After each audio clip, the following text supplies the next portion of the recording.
story because man, shit. And we are live, GhettoRig episode number 47. I know. Our little thing says 46. We'll be changing that. YouTube was crashing, or actually Chrome was crashing when I was trying to upload. I don't know what's going on, but we'll see what's going on. Anyway, back at it again. Today is just ourselves, the usual crew. We didn't bring any guests because we just kind of want to talk about on our own. Well, we had someone planned, but Tommy was gonna come back. You know, after we had talked with him for over 3 hours, we figured that means there's some more talking to do, and so we were gonna have him on today, but he had an emergency, not emergency, but he had something that he had pop up that he had to attend to, so we'll have to reschedule. Thursday, we got someone scheduled for you guys to come in. I will leave it a little bit of a mystery. Yeah, let's do that. We won't talk about it. We'll talk about it when he gets here. So I'm not sure if you guys knew, over the weekend I was on a little mini vacation. Right after the pod started on Friday, finished on Monday. I just flew in yesterday right around 6 o'clock. So that's what I had going on. What about you guys? What'd you do all weekend?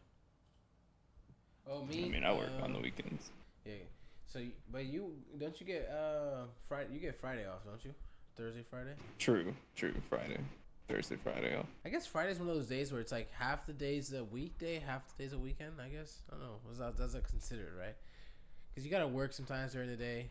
I mean, most people, right? You just discuss What don't. you talking about? Sometimes I'm like, I work every I Friday. know, but like I don't work every Friday. I just got the best fucking news ever right before the pod started. It got me in a good mood already. I was supposed to go to work tomorrow again. You know, I worked yesterday. We did we removed some countertops. Today we went and installed a few windows that from a job were previously working on. The windows weren't the right size. There were some custom order. We had to reorder them. Went and did that. And we were supposed to go tomorrow to remove some more countertops, or I think install some. And I was like waiting for the text, like either like, you know, telling me 8:30 tomorrow, right? That's usually the text if we're working, telling me, oh no, tomorrow canceled. Those are the two I'm waiting for. I didn't know there was a third option, but there was. And he texted me, he's like, hey, you want to go fishing tomorrow? And I was like, whoa, all right, let's do it. So that sets the mood for today's pod. I like that. I like it. It was good news. How was Colombia, bro? I mean, yeah. I'm asking how's Colombia when I know how's Colombia. So, but for those who don't know, like our mans Alex and Mickey here, let them know what Colombia's like. So, every time I've ever been, it's been a different experience. So the first time we ever went... This is fourth now, right? This is fourth. First time we ever went, it was 19 dudes. Obviously, it was a hell of fun. It was probably the most fun I've ever had in my life. If anybody ever asked, what's the best, favorite, most trip, the one that you could remember, that would be it. You know, for me. That one and my sister's wedding are kind of just up there. There's an element to that one that almost, it felt like childhood. Yeah. It felt like childhood. You know, with the wedding, we were still not dealing with responsibilities, but having to worry about, you know, certain things. So I think Arthur's and Lynette's wedding, for me, are like the happiest vacation. Yeah. But the boys' trip was the funnest vacation, you know? Anyway, that was pretty fun. And then a month later, I went back with Mauricio because some of the boys took their wives and girlfriends, whatever, at that time, took them back to Colombia because it was so pretty. Mauricio and I went back. So it was great. But then after that, we returned once more with Mauricio. When we did that, Colombia wasn't it. Like, I don't know if it was the time of the year or what was going on. Because the first two times we were there were always people everywhere, music blasting, blah, blah, blah. Bro, like it reminds you, not like First Friday packed, yes. But it's a party environment when you go there, like at least from what we saw, right? Like that trip. So when we went the third time, it was kind of like a Thursday night downtown St. Pete where there's like really no one out, you know? And this time when we went around, bro, it was First Friday every night of the week that we were there. Like, people just packed, right? So the whole thing was, like, we started with an Airbnb. The first Airbnb we booked, Mauricio kind of looked at us like, bro, like, this Airbnb is a little sketch, but this Airbnb had, like, a nice balcony. Like, you know, in the morning, you sit, grab a coffee, whatever, eat something while on a balcony. But when we looked closer, it looked like there was this gigantic space that they separated with, like, a fucking like built wall, and this Okay. wall wasn't really an actual wall. It was just more of a, like a separator, you know, like those Yeah. material separators they'll use with those In turnaround. classrooms and Yeah. stuff that swivel around, you can open them Yeah. and stuff. Yeah. So they're separated with that. I was like, nah, man, let's just, you know, yeah, you're right. Let's just change it. So we cancel that one. We get another one. Another one. We look at it. It's like, oh shit, nice jacuzzi. Boom, boom, boom. Everything's fine. So when we get there, it's right in the middle of the main street. That street with the little tiny bridge that's blocked where you can walk around back and forth. Remember, we're just going up and down that street first time we're there. So it was right on that street in between a bar and this little clothing store. So when the main door, when as you walk out, is literally where people just like sitting, bars have their chilling, yeah. tables and chilling and drinking, right? Yeah. So the location was pretty cool, insane, the really nice location. So you basically enter through the main door, right? And then you have stairs that go up, stairs that go down, and you have a door ahead of you. Guess which one of the Airbnbs was ours? Down? Any guesses? Yep. We go down. As we go down, we open the Airbnb, bro. No windows. Nothing. The jacuzzi is not working. Like, it literally looks like somebody's basement just painted white and they added a kitchen. You know what I mean? Okay. So What's up, bro? Mauricio and I were like, all right, man, we're just going to sleep here. So it's not a big deal. We're not going to make a big deal out of it. So, like, all right, fuck it. So yeah, that's but it was crazy. Like, there Did were you a lot guys of do people there. anything different Yeah. from what we did? Like, what did you guys do? So got there Friday night. We just had time to get to the Airbnb, try to figure out shower, whatever, blah blah blah. And what we did different this time, we took this thing that was called Eco Tour, right? And I really liked that. The kid was super knowledgeable. Like, I highly suggest that, you know, people go and take that tour with him, specifically with him. He was a ecological engineer or eco engineer, so he knew his shit. So he basically took us to this forest or jungle or whatever you want to call it.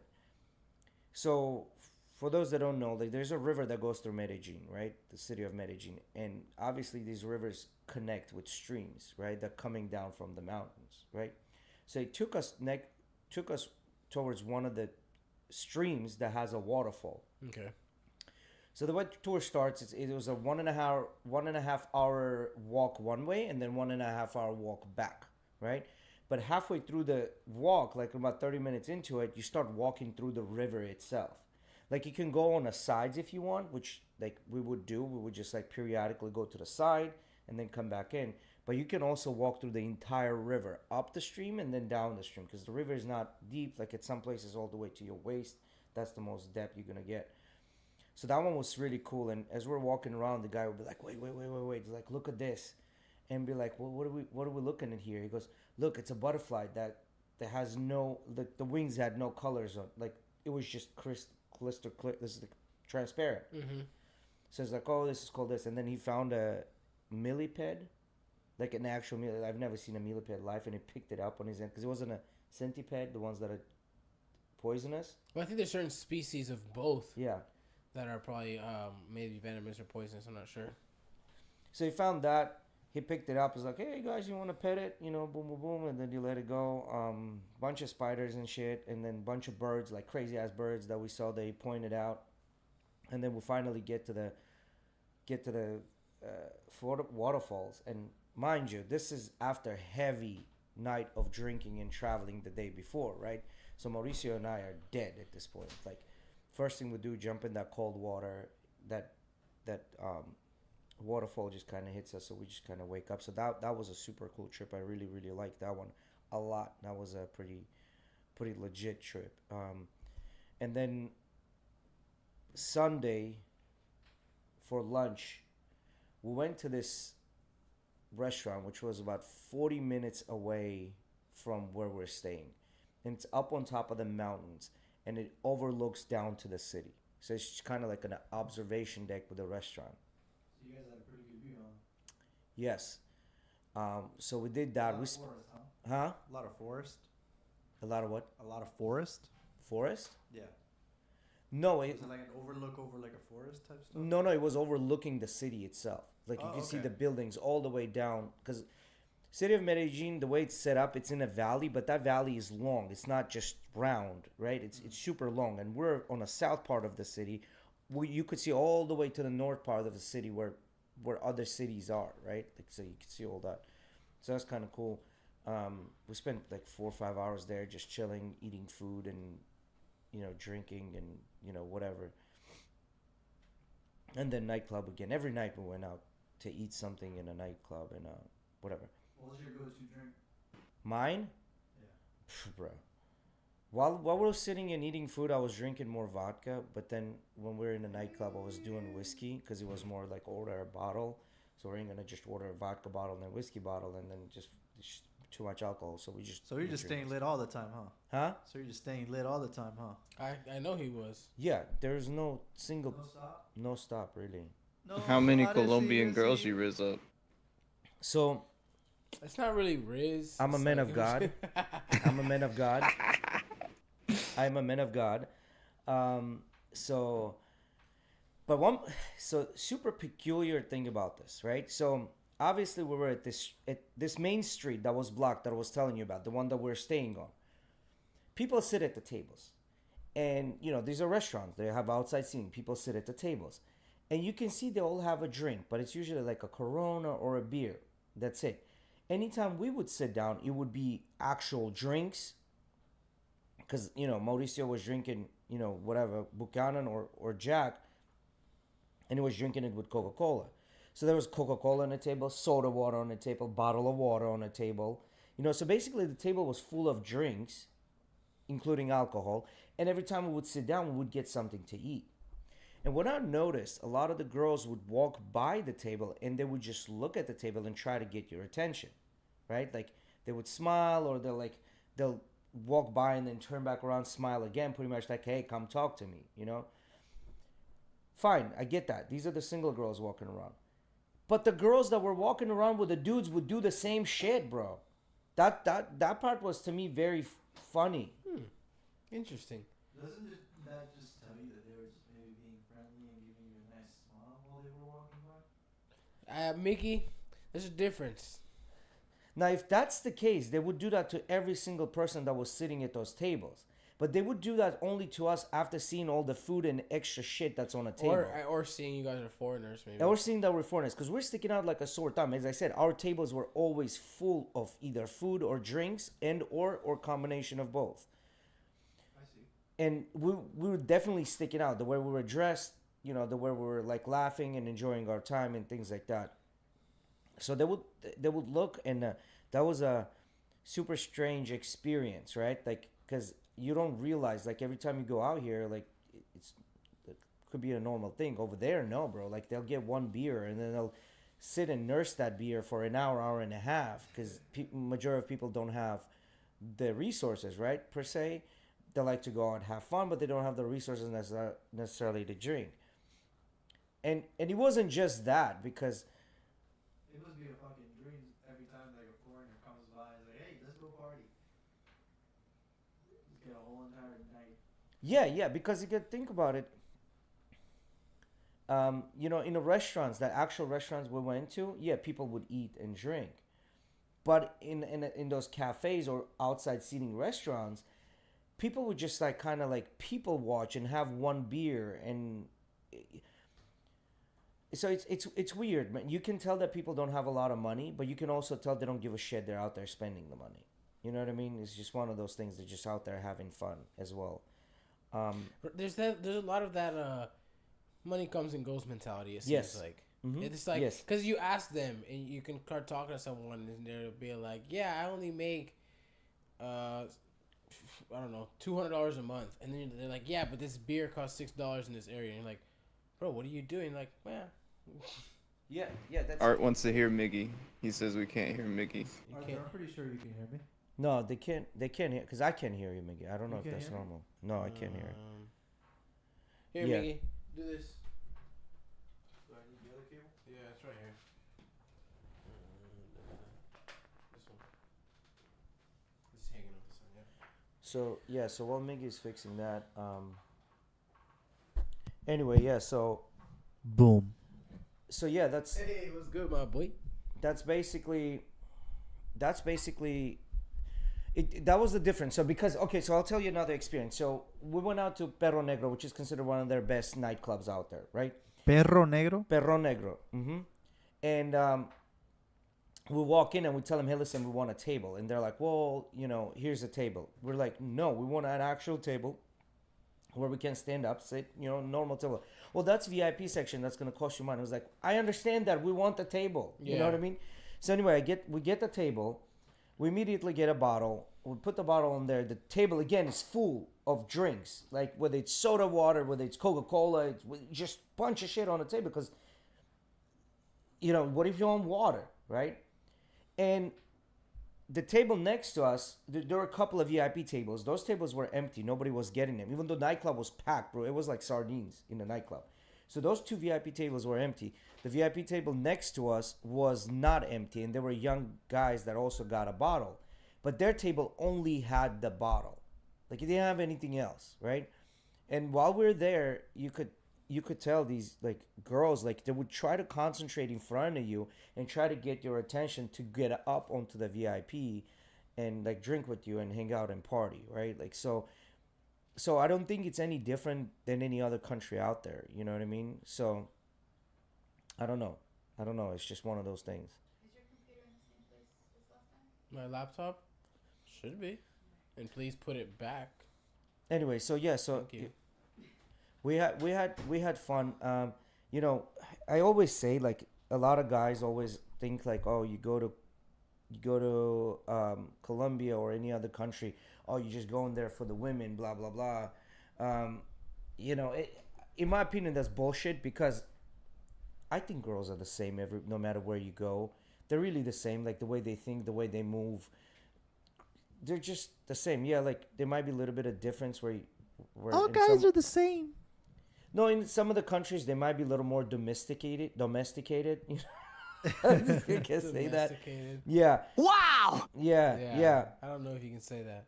Yeah. So I mean, they're a little more like, they'll cook, clean, and sometimes shut the fuck up. But bottom line is that they still move the same way. Oh, we did. Did we go there to Perro Negro? I feel like Yeah, we did. But when we got there, it was empty. So we're like, fuck it, let's just go to a different place. Was that? No, Yes, there was that dark nightclub when we walked in and nobody was there. We go downstairs with the stairs and then to the left. That's the place I'm thinking of. Yeah, that's the one. So when we got there, it was pretty early because we were done with our dinner pretty early. So when we got there, it just was empty. And then the next hour, it started getting packed. So anyway, the point is that girls are pretty similar no matter where you go. Like, you don't have to go to Colombia to get girls. You can get the girls here in the United States. Except in Colombia, it's a lot easier. But then if you think about it, if you were living in Colombia and you had only the same chance of doing what the Colombian dudes have to do, like, it would be just as hard to get a girl over there than it is, let's say, here, right? Like, for some guys. Because, I mean, they're all looking for the same thing, safety, security. They're going to look at the guy that has the most money, the one that's spending most money, the one that has the most status. It's just natural. I don't blame him about that. You know? I'm not sure. I don't know about all that. Listen, majority. I mean, even like looking through like scientifically, the ideal body type for a cis woman attracted to a male changes no matter where you are in the world. That 6-pack, 6 inches, whatever, is bullshit. Because if you look at like the European standards, it's a lot more dad bods and shit like that. Well, so here's okay. I see what you're saying. And I get that. And I think what you're talking about is you're talking about the long-term partner, right? Like, I get that. That's not what I'm talking about. I'm talking about like for a girl to have a genuine desire to be with a guy, genuine desire, not a dot bod, not somebody that like talked her into being with him, right? It's just good enough, just enough where she's like, you know what? I'll make concessions to be with this guy. I'm talking about the guy that she will smash in a Cancun foam party pool. That's the guy I'm talking about. So all the girls, I think, have that archetype, and they're down to smash the guy without asking a question. They would never say we need to wait a night or 30 days for that. I think it's pretty far fetched to say all. Like, No, not all. Yes. Not all. There you I'm not But talking about all. what the study I'm talking about, they showed the same type of body types of just to this different women from different countries, right? And they polled which ones got more on just general attractiveness. Yeah, but your brother trying to talk about the pic you took with your dad with the red sign. Like, I can remember the pick that. what? Like, I'm gonna remember that. He's talking about like the Perro Negro where it was, and it's like The about pick the you pic took with your dad with the red sign. I'm like I'm gonna remember. yeah. So no, what I'm Why saying. would your memory be impeded, though? You know, I was 100% sober. Put it that way. So what I'm trying to tell you, majority of the girls, majority in general, are going to look for something that's going to give them safety, security, and this is a heads down. And who can provide the most amount of safety, security, and offer a relationship? They're gonna go with that guy. A That's the bottom bodyguard. line. A bodyguard. Yeah, basically, basically a bodyguard. Like that's basically what they're looking for. Now, anyway, that's not the point. The point is that these girls are extremely pretty. Like, they're really, really pretty. And I don't know why. I read somewhere, I think it's just an opinion or whatever. I read somewhere that, during the narco traffickers' time, they basically brought in a bunch of beautiful women to the city of Medellin and Cali, and from the neighboring countries and the entire Colombia. And now basically it comes down to that these ladies have their own daughters, and the daughters have the same genetic makeup. So they're basically, this is the reason why they're so pretty. And there's a lot of plastic surgery too. So there's that. And it's almost like a competition. Like, oh wait, she has this kind of body, I need to have that body too because I want to be in a competition. I mean, it's a cultural thing. Yeah. They just have the same body image Yeah. cultural thing we do. Well, see, here it's like, love me the way I am, even though I'm 500 pounds overweight. Love me the way I am. What do you mean? People yeah, idolize Kim Kardashian, Kylie Jenner, all those motherfuckers because of their body. Yeah. Like, but yes, people are asking to love you how they are, but that's just human beings. Yeah, but I mean, 70% of the United States is overweight, right? Like, and then I think an average woman is 5'3", weighs 167 pounds in the United States. That's overweight. At 5'3", I think, I don't know. If 5'3", 167 pounds, that's overweight. That's an average woman. So, and with the later days where you posting Lizzo on Sports Illustrated and a lot of the magazines showing that this is the body image, or like the whole fat phobic movement and things like that, where some going to the extremes of saying that, oh, if you go to the gym, you're fat phobic because you're going to the gym. Like, crazy shit like that. Love me the way I am with all of my weight. I've seen that clip where it's the girl talking about, if you're going to the gym purely for appearance reasons, that is totally fat phobic. And it's like one of those bodybuilders going, like, listen, I'm going, fuck you, bitch. Yeah. So I mean, but you talk to those motherfuckers and they're like, man, I was fat and I never want to get back there. So it is kind of your fear of being fat. Well, because some people aren't just going just for health. They want that chiseled because they either saw what they came from and don't want to go back there, or just made it a part of their health routine. Arguably, that is better than being fat. I don't know. Call me crazy, whether I'm it's not saying phobia it's or a whatever. bad thing. Yeah, whether it's phobia or not. All I'm saying is that's not Everyone needs their drive, Yeah, that's not the point. The point is that these girls were not like, oh, love me the way I am. They were actively working on this. And the way I can say that they were actively working on this, every Sunday they have this thing. They close their biggest, basically the street that goes from south to north, right? Like, it's probably what, I don't know, like where is 30 this? miles in Medellin. Uh-huh. There's one street that's basically a highway that connects the city of Medellin to other cities, and it goes through the city itself, right? And then becomes a normal street with lights, right? Kind of like what US 19 used to be. Back in the day, there were stretches of it being like a highway, and then you get closer to the city. Still kind of is like lights. that. Yes, it still kind of is like that. So that street, they will close that street, and a bunch of people get on that street. They walk, they ride bicycles, they run, they bring their dogs, and it's like this whole thing. And when we're there, it was packed of people just exercising and doing shit. You know what I mean? Like walking around and then riding their bicycles, like actively pursuing being healthy, actively pursuing being healthy. You know what I mean? And you know, any like you look around, you don't see that many overweight people, and I don't think it's just by chance. You wouldn't see that. Were there overweight people? Yes, obviously, you know, but were there that many? No, and majority of those overweight were foreigners. I don't know. In the small size that you saw at the I mean, touristy area, yeah, right? no, yeah. That's. I mean, you do have a point there, you know. But at the end of the day, it was, you know, city of El Poblado, or center of the town, where thousands and thousands came down, which I would probably want to say probably about 10 to 15% of the whole population is overweight, not more. I wonder what the actual stat is. If Miggy will give us that. I mean, you Medellin's- can't beat America. Yeah, We- you're not our beating FDA America. didn't give a shit about that. Medellin's overweight population.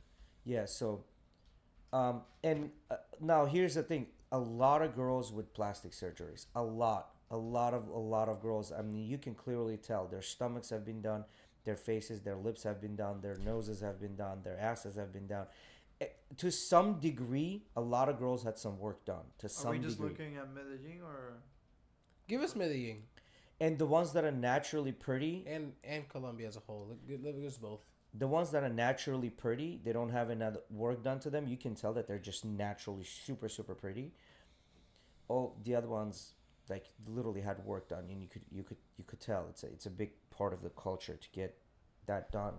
You know, the teeth, you know, those white veneers. You know, a lot of them had the veneers, and It's funny how you visit different countries, and then countries like that, how normal they look at the working girl is. Like how normal that culture is to them. Like it's just an everyday thing. All the like, I talked to one of the dudes there, and they were like. They were surprised that they don't have that in the U.S. Yeah. That it's not as prominent in the U.S. And they're like, you can't just do it. Like, it's not like here. And I'm like, no way. You gotta know someone that goes to some fucking weird motel room. yeah. Unless you live in Vegas, where it's Yeah, I legal. mean, there you go. I mentioned that. I was like, yeah, there's that in Vegas. It's legal, but like, then you. Oh, sorry, outside of Vegas. It's not legal Yeah, in in Vegas, Vegas, but outside the of county Vegas, yeah. outside of county Vegas. outside of Yes. Vegas? Okay. I knew there was somewhere, and then I also named like places like Amsterdam, like those places where we've heard of, and we know it's pretty normal there. But like, how they look, like even in Amsterdam, like that, I feel like it's not like the most normal thing for them. It's just a everyday, like they see it all over the place. If you're gonna be in those like metropolitan areas in that country, you're gonna see it. So I I did mean, ask. They and, know people need to fuck, you know? Mhm. And Like, it's not. It and used they to don't- be big in Roman, like, They don't society. look at it as like a down thing, like we do. Like, Exactly. yeah, it's It's- very normal. No, It's extremely so- normalized. I mean, it's very Puritan here. I There's think a lot of Puritans. I made think they America. look down on it. They do look down on it. People still look down on it. Ready? For example, you realize, because it's very easy to pick out a working girl when you're there, right? Like it's not very hard to tell. And then there's also. So it depends. So But no, what I'm trying to say though is that it's also what it's even easier to pick out is like the one who's not like dressed in like very normal jeans, no makeup whatsoever, hair picked up in a ponytail, and you tell that they walk around with stank faces because of those girls. So you don't see a lot of those. The one you just No, described, you don't see a lot of them. No, yeah, the reason being because they they very few. they even go outside. When they go outside, they put makeup on to throw trash away. You know what I mean? Like to that. But here's the best way I can describe the girls in Medellin. There's in general, right? In general, like majority. There's What you see going to There's- Medellin, El Poblado. three types. The ones that are overtly prostitutes. They will approach you on the street. They're like, "Hey, papi, what are you doing? Come with me. Blah, blah, blah. Let's have a good time. This much, how much it's going to cost you?" Just overtly approach you in a nightclub or in a street. The second one is the gold digger with a huge shovel that is not afraid to hide it. She'll be like, "No, I'm not a prepago, but I like a good time. So let's go out on dinners and this and that. You're going to take care of me, blah, blah, blah." Like that. They're open. And then the third one is the humble that kind of knows her value. She knows that she's none of those two. She got her values and virtues up, but she's also got a shovel, gold digging shovel, except she's hiding it really well. Like those are the three types, which I don't blame about the gold digging shovel. But Right? I think Like, it that's is just it what is. we see, what we saw a lot because of the environment. Like, and I'm sure you go to the countryside, it's not the So- kind of girls you find. According to the Global Nutrition Report, Uh-huh. 29.3% of adults age 18 years and over, women, and 20% of adult men are living with obesity in Colombia. There we go. It's So a yeah, pretty so big it's number. twice less than what we have. The number is twice smaller. Colombia's obesity prevalence is lower than the regional average of 30.7% for women and 22.8% for men. Why is it that women are more obese on average? Because women are obese lazier than men. Obese on average. In general, they are. As far as physical work goes. Because a lot of the girls would rather not go to the gym and work out and But do these also, things. I feel like it's not only exercise because, like like a lot of people discuss, the majority of your health has to like do with your intake. You know what I mean? Like your Calorie actual- intake? your diet. Well, so you have to look at it. I can only speak for City of Medellin because I haven't been anywhere else. City of Medellin, a lot of people walk. Number one. And it's all up and down the mountains and it's a high elevation. So you are exerting a lot of energy to walk around, right? Up and down, doesn't matter. Raining, not raining, whatever. Cap culture is pretty big, but a lot of people walk. So that's one. So they're getting a lot of exercise throughout their day, but just walking around doing their daily chores, right? Number two, there's a big culture of being fit in Medellin, especially for women. They want to be fit. There's you can tell there's that you can cut it with a knife. That competition amongst women, of looking good, looking better than the girl Yeah. next to them. So there's that, and a lot of it is also plastic surgeries, right? Like so some of them do put in the effort to go out there and work out and do these things. Some of them don't. And do they have health issues such as thyroid and things like that? Of course you do. You know, but not to the degree that we do. Because I think in the United States, we just fucking our calorie intake is insanely high. And we drive everywhere with our cars and we don't really exercise. We don't do any of these things, you know. So I think that's the difference. But overall, the life there is easier. And what I mean by that is that it's simple. I was gonna say I think it's because of its simplicity. It's simple, right? Like a lot of people don't have money, but they're still enjoying their time. It's like just like you said, that money will come type of deal. You know what I mean? So and genuinely met a bunch of people, women and men. They're genuinely nice people. They want to talk to you because you got to think about it. You're the exotic one, right? You're the foreigner. They want to know about you because they're curious about you. You know, they've seen it on TV and YouTube, but they've never really encountered someone. So they're genuinely interested to find out things about you and talk to you. And another thing I noticed, when you go to the restaurant and you sit down at the restaurant, these people are actually happy to serve you. Not because you're not because you're a foreigner and you're gonna order a bunch of food and you might leave them tips, right? They're actually happy because you're nice to them. And we asked them, I said, why? And they're like, well, because you're nice. You all say thank you, please, and these things. You smile. They like that. Where here you sit down and it's kind of like they're doing you a favor by bringing you your food. And I don't get that. You know what I mean? It's almost you have to prove yourself to the waiter for the waiter to be nice to you here. Over there, that's like, this is my job. This is what I do. And I'm going to make sure you're comfortable. I will say this. I think you encounter that here more than a country like Medellin, absolutely. But I feel like the majority of my waiters and servers are pretty well behaved. And, like, I think it's cool when a server can make it into a better time rather than a worse time. Or they can just be very neutral. I think that takes a certain skill, though, as well. Yeah. I've been a server. I understand what you got to go through some days. Like I never will condone someone taking out on another customer what a customer did. Before, I understand right? that some people can't get emotionally right in that time Yeah. in enough time. Yeah. But if they fucking deserve it, there's been times where you're just like, yo, fuck you. Like, Yeah, you no, too I get it. much. No, I get it, but I always think that people overall are nice. You know, are you gonna get the occasional asshole? 100%. But I think overall, majority of people are nice. And when you sitting down, like, what do you want to drink? What do you want to, bro? Unless you're going to like Dick's and then they're paid to get Yeah, be mean to you. just fucking smile. You know what I mean? This is your job. Part of your job is to be smile and be at least pretend to be fucking enthusiastic. I started exercising my street name today. What is it? Miggy D. Miggy Deep? Yeah, I went to Taco Bell, and you know Miggy that. Deep or D? DD, as in Diaz. Miggy D. Why Miggy D? His last name is Because, Diaz. look, I couldn't put my full name. Why you need to on put the your order? full name? What do you mean? Why would you have to put your full name on For It was a Taco Bell order. You didn't let me finish. Okay. So I went to Taco Bell today, and they asked me for my name for the order on the touchscreen thing. And I put Miggy D.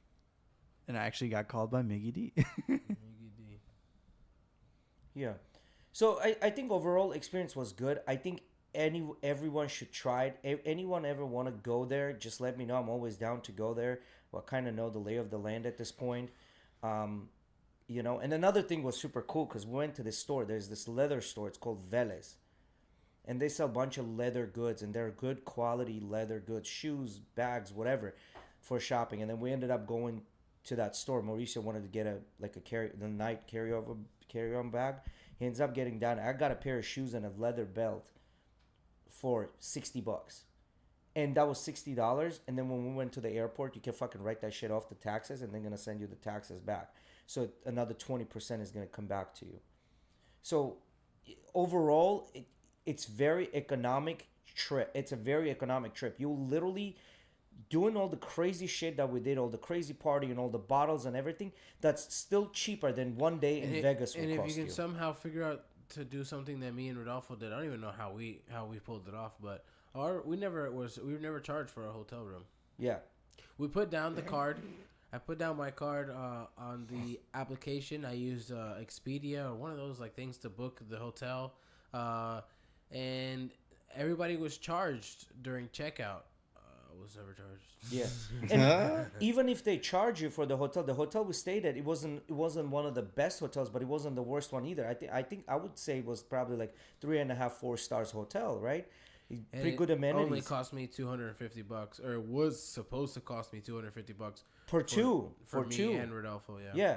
So it was $50 a day to stay in a hotel, extremely cheap, right? Yeah. And then if you're staying within Poblado, you do not need to go anywhere else. Like all the restaurants, everything is there. And we were walking distance to anything. Yeah. To literally anything. It's a great ass trip, and you get to the land diversity in Colombia is fucking insane. Because you can go from fucking deserts to rivers and lakes to mountains within 30 minutes to an hour. So I have to say, Jay, we missed you this weekend, jiu-jitsu, man. You were much needed. I was doing my own Colombia street jiu-jitsu out there. Street jiu-jitsu. Hey, and he dropped some knowledge that some tourists don't know, that you can get your taxes back when you're going to different countries. Yeah. And we found out it's not everything that you purchase. It's everything that you will be bringing back with you. You get your taxes off, and that's 20%. Yeah. So let's say you did a bunch of shopping, you bring it back, because the shit's pretty cheap out there, right? Like I'm not talking about buying Gucci, because Gucci is gonna cost you Gucci no matter what, right? Like, but if you're buying local goods and products and you're bringing really gifts back, bro, that's 20% that you can write off. Let's say you spend $500, that's $100 back to you. I probably spent max 30, like not even $30, $25 on like everybody's souvenirs. All my whole family, my girl, my sister, everybody. And it was what was cheap. The coolest experience? And we're in a touristy area. It's like we go to these restaurants and we spend $30 on a badass steak dinner, this and that, and we're like, damn, that's cheap as shit. While the person that's there is like, yo, that's my salary for this week. Like, you tripping, bro? Yeah. And the two coolest things happened this trip around. I like ceviche, right? I love ceviche. Yes.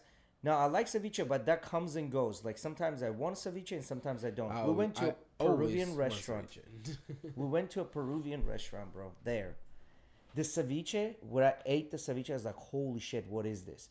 And Mauricio, as he was eating, he's like, bro, this ceviche tastes exactly like ceviche in Peru does. So the quality of the food itself and the preparation was amazing, number one. And the coolest experience I've had, I've never eaten ants in my life. There's always like one of those things like crickets, ants. I've never had those in my life before. On the street, this kid was selling, literally had a sign that said big ass ants. So long behold, we're like, big ass ants, let's get it. So we got a baggie of deep fried big ass ants, and these ants, like I'm no kidding, they were about like an inch in length, and they're probably about quarter inch in thickness. How did they taste? Bro, it's weird. The way it tasted, it almost. So you've eaten Peruvian corn or like that hard corn, not the sweet corn, but the hard corn. Yeah. That flavor of hard corn, that's exactly what they tasted like. Was it like salted or flavored or It was salted in flavor. You could buy the spicy ones or you can buy the salty ones, right? Like you have two different flavor profiles. We got the regular ones because Mauricio doesn't eat spicy, so like just get the regular ones. We'll try it out. They were super crunchy, like crunchy, and the flavor itself, like it just reminded me of that hard corn. Like it wasn't sweet at all. Like it was just hard, very, very. What's the word I'm looking for? Very carby, like carbs. You know, like that kind of a flavor. So it was an interesting experience. I've never had anything like that. And you, as you chewing them, they have these gigantic little feet. They're kind of like needles. So they'll poke your tongue and shit. You know. Ooh, get stuck in your teeth. I keep seeing Yes. You know how you eat popcorn and then the kernel gets stuck in your Yeah. teeth, and That's what it's it's just like. fucking like- leg. Yeah, so not the leg. Like you biting in their body, like their butts are pretty big. Like they're Yeah. so when You you ate bite ant into, dick, huh? huh? You ate ant dick, huh? Yeah, I ate in dick. And it was delicious. Was it good though? Like you saying it's comparable to that corn? Like so something you enjoyed? It's definitely, I could see like that. If you had that shit in a plate on a table and everybody was drinking beer, everybody would be eating that like it's fucking peanuts. Was it like Hey, a funnel bugs cake at a used to fair? be a big thing in human What's that? diet. What'd you say? Was it like a funnel cake at a fair? Kind of like funnel cake at a fair, but with ants. No powdered sugar. No powdered sugar. So that was a pretty cool experience. I've never had anything like that. Never done anything like that. So that was a pretty cool. But then the Eco Tour was amazing. Like I would highly suggest doing that. It's probably one of my favorite tours apart from Guatapé that we did. That was really good. And then that overlook, man, bro, it's just like clean, fresh air. You have maracuya growing, literally just maracuya was grown at our table. Like you could see these beautiful big white flowers, you know, and then they bring a bottle, you're looking at this beautiful weather is insanely nice and refreshing, you know, clean mountain The air. climate is fucking amazing though. That's one of my Yeah. favorite things I like.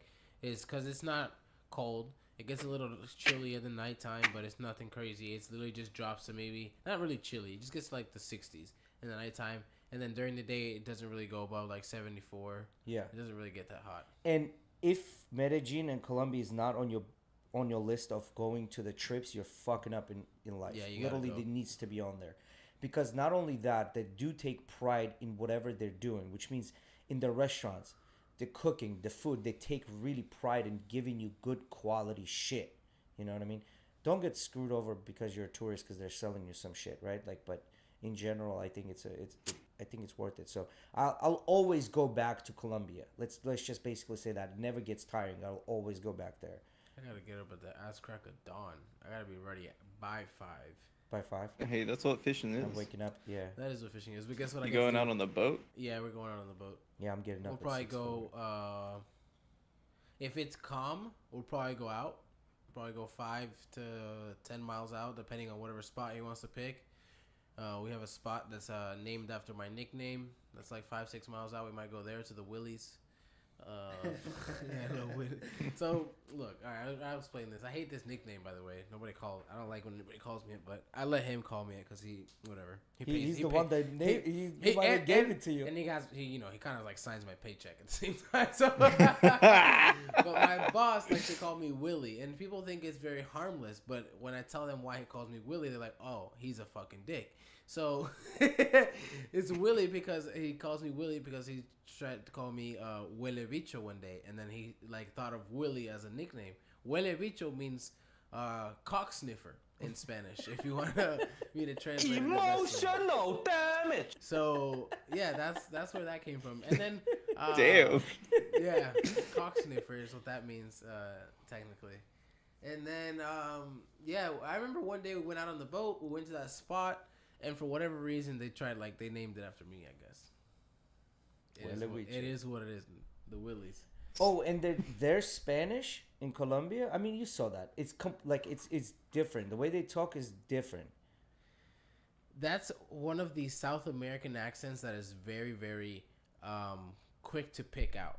Because there are some South American accents like Nicaragua, and a few others like Chile.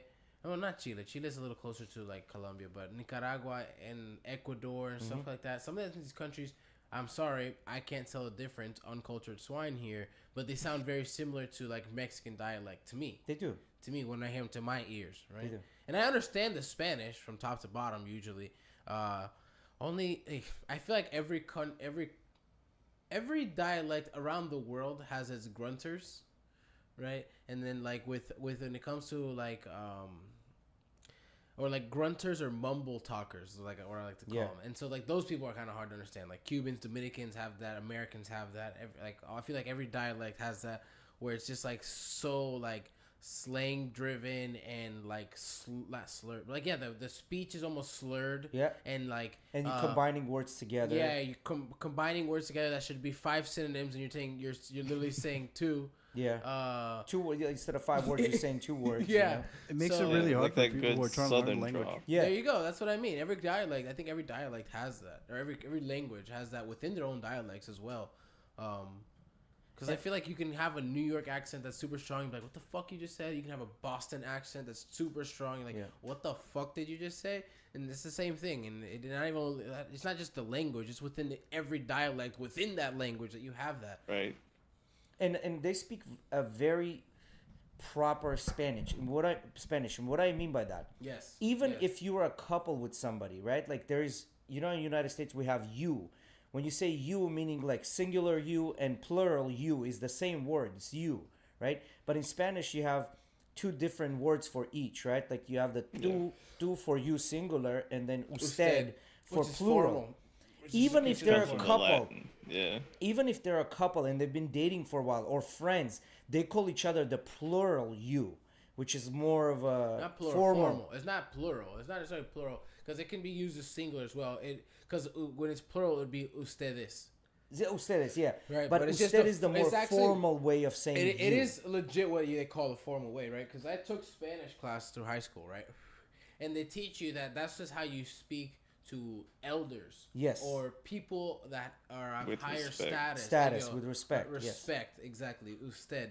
That is how you speak with respect. That's how you should speak to your grandparents. You shouldn't say tú. You should say usted to your grandparents or even your parents, that kind of thing. You say tú to your friends or to your brother and your sister. You would never say that to someone older than you or of a higher position than you. It's looked at as informal, disrespectful in a lot of cultures. Even it's almost like any culture, any Latino culture in a formal setting, it would look at as be disrespectful to say tú. And another thing is, now I'm not fluent in Spanish by any means. I think I'm about 60% fluent. When I was talking to them, they genuinely enjoyed that, because like here's this foreigner, he barely, like, some of the words he mispronounces or some of the things he misuses, but they actually took fucking effort to try to understand what I'm saying. Like they're actually like that I'm not being a bum and trying to speak only English to them or trying to translate things. They were genuinely loving the whole interaction, and like, wait, you speak Spanish? No way. Like, and they start speaking fast to you, and then they realize that you're not there, and then they'll slow down so you can understand what's going on, and halfway through they'll ask you, hey, do you understand what I'm saying? If no, let me just explain what I just meant by that. That reminds me of like so I was telling you like earlier, I spent some time, decent amount of time on Omegle this weekend. Yeah.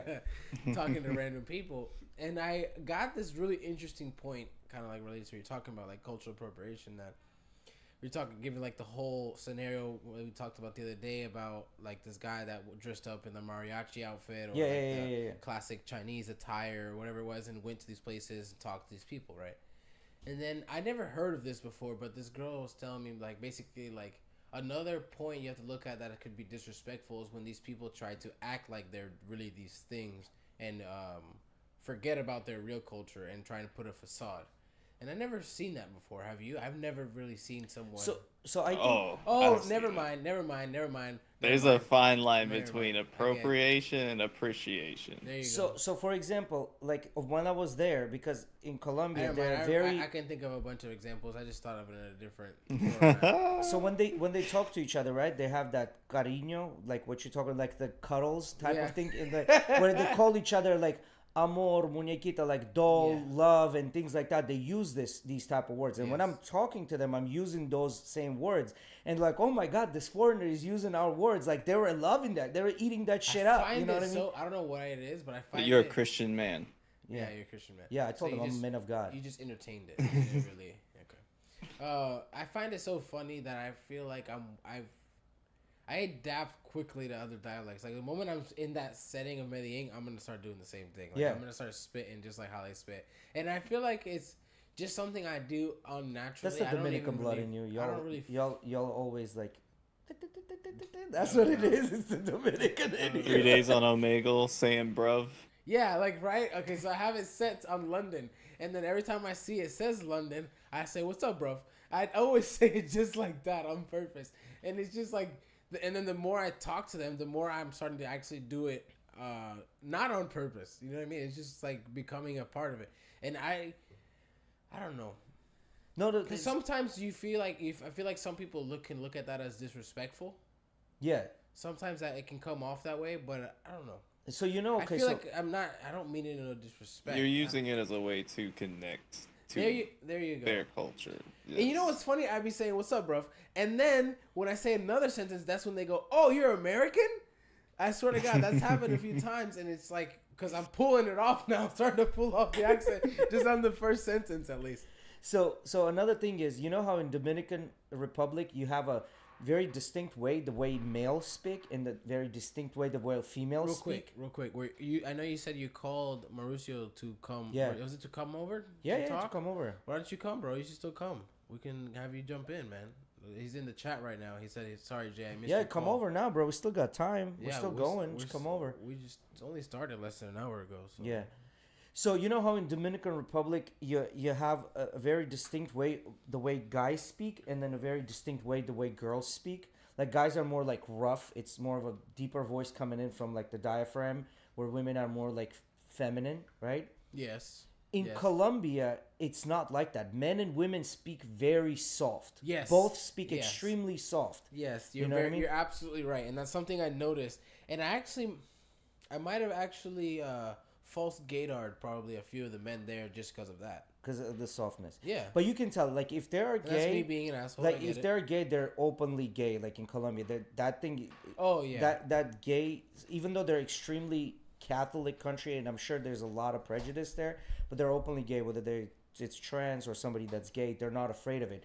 And especially the gay dudes, like when there was one gay guy that was waiting on our table, I called him a doll. I was like, "Hey, muñequito, ven pa acá, dame eso otro," and he was like, "Oh my God!" Like put he it- called me muñequito, you know? You put him on a cloud right there. Yeah, He's bro, kinda in cloud nine, he bro. just This kid was- floated. He just run- floated on his Nimbus cloud right to Yeah, your he table. Yeah, he was running around getting us stuff like extra shit just because I was nice to him. You know what I mean? Yeah. Like, and this is what I'm saying. Like, this is why they like foreigners. Now, there are foreigners out there that you could tell. Like, we could see some foreigners that were out there just acting a fucking fool because they've never gone out of the country, never done anything. Jay, you're gonna love Thailand. Yeah, why? What's in Thailand? Muñequito. No, so you could tell some of the foreigners just acting a fucking fool because they've never been out. Like they're in a country that doesn't cost a lot, and they just kind of walking over the people, right? Like there was no respect. It's pretty much like I own this place type of deal. Like you could tell like the vibe that they had, that idea. But when we're there, we're being very like, you know, laughing, smiling. You know what I mean? Like living a happy life, and that just kind of was almost viral. Everyone around us was also having a fun, good time because they kind of forgot about their problems for that second that they were communicating with us. I feel like You everybody get there's what you pretty put laid out back. into the universe. Yeah, not too. That's Yeah. too. It's like I feel like, and that's in you're like that when you're there in Medellin, but I feel like Medellin is what makes you like that first when Yes. you just get there, and everybody is so friendly. I feel like Yes. their culture is just one of the most beautiful I've ever seen. And this thing I found. I was talking to Valentina, who's my teacher, who I met up with. Oh, you first time saw in her person. again? Yeah. We invited her. She came in, super cool, like super chill, like just like on a stream, the same way in a person, right? Like it didn't really change. Like it's super cool. And I was talking to her today, and she said that apparently she's like, well, you gotta watch out, because I read an article that 200 people every year get robbed in Medellin. I was like, that's 200. That sounds a lot, And then I went and looked it up. How many people go to 1,400,000 people go to Medellin, and 200 people get robbed. And she's like, well, this is the ones that we know about. I go, okay, let's just say it's 10,000. It's still. It was like when I heard Joe Rogan talking with who was it the other day? It was somebody. It was actually a really old podcast. Oh, it was with Joey Diaz. It's Monday, cocksucker. Yeah, him. I got a 22 on my ass. What do I need jiu-jitsu? Yeah, right. I love Joey Diaz. He's Fucking love fucking Joey. hilarious. That's one of the guys I'd probably like to sit down and Yeah, have a conversation. He's so with. fucking good at storytelling, man. Yeah, and then I today I saw a little thing with him. He's doing a stand-up. He goes, man, I smoke weed. He goes, like, I'm 50-some years old, but I'm 95 in cocaine years, but I don't do it anymore. He goes, the only thing I do is smoke weed. Yeah. The reason I do it is I wake up, I look in the mirror, this motherfucker is ugly. You know what I mean? I do a couple of bumps for Jesus, a couple of bumps of weed for Jesus. And then I'm in the shower taking a shower. I was like, somebody gonna suck my dick today, yo. He's so fucking hilarious. Yeah. Like, they were talking about, he said, Joey was like, you know where I'll never go? Actually, they brought up Dominican Republic. He goes, I'll never go there. And he goes, I heard they sell cocaine on the beach. I can't go there. I can't ever go there. And he goes, I heard they sell coke on the beach. The system's fucked. In my head, I go, that's bullshit. You'd buy it. You're sitting down on the beach. That's why you don't want to go, because Yeah. you're not leave that Too beach. tempting. But anyways, they were talking about, Joe brought up this thing, like, I guess something was happening. People were getting robbed or dying, something in DR. And then Joe was like, yeah, my initial reaction was like kind of like the same thing with your friend Valentina, where it's like, oh my God, it's a lot of people. was it the tourist beheading? I don't know exactly. No, there was a That was time when happening. a bunch of That was tourists just died or like went a to the couple hospital. of them not long died, ago. and they blew it up to like this was happening to just tourists. Yeah, and then they looked at the number, and it was like 2-point-something million Americans Yes. go to DR a year.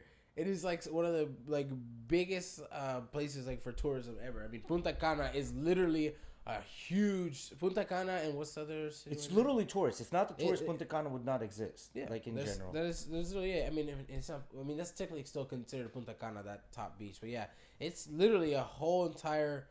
I don't even want to say city. I want to say like basically think it was like county size area Yeah. that is just Right. straight full of tourist, all inclusive hotels and casinos and all that stuff for tourism.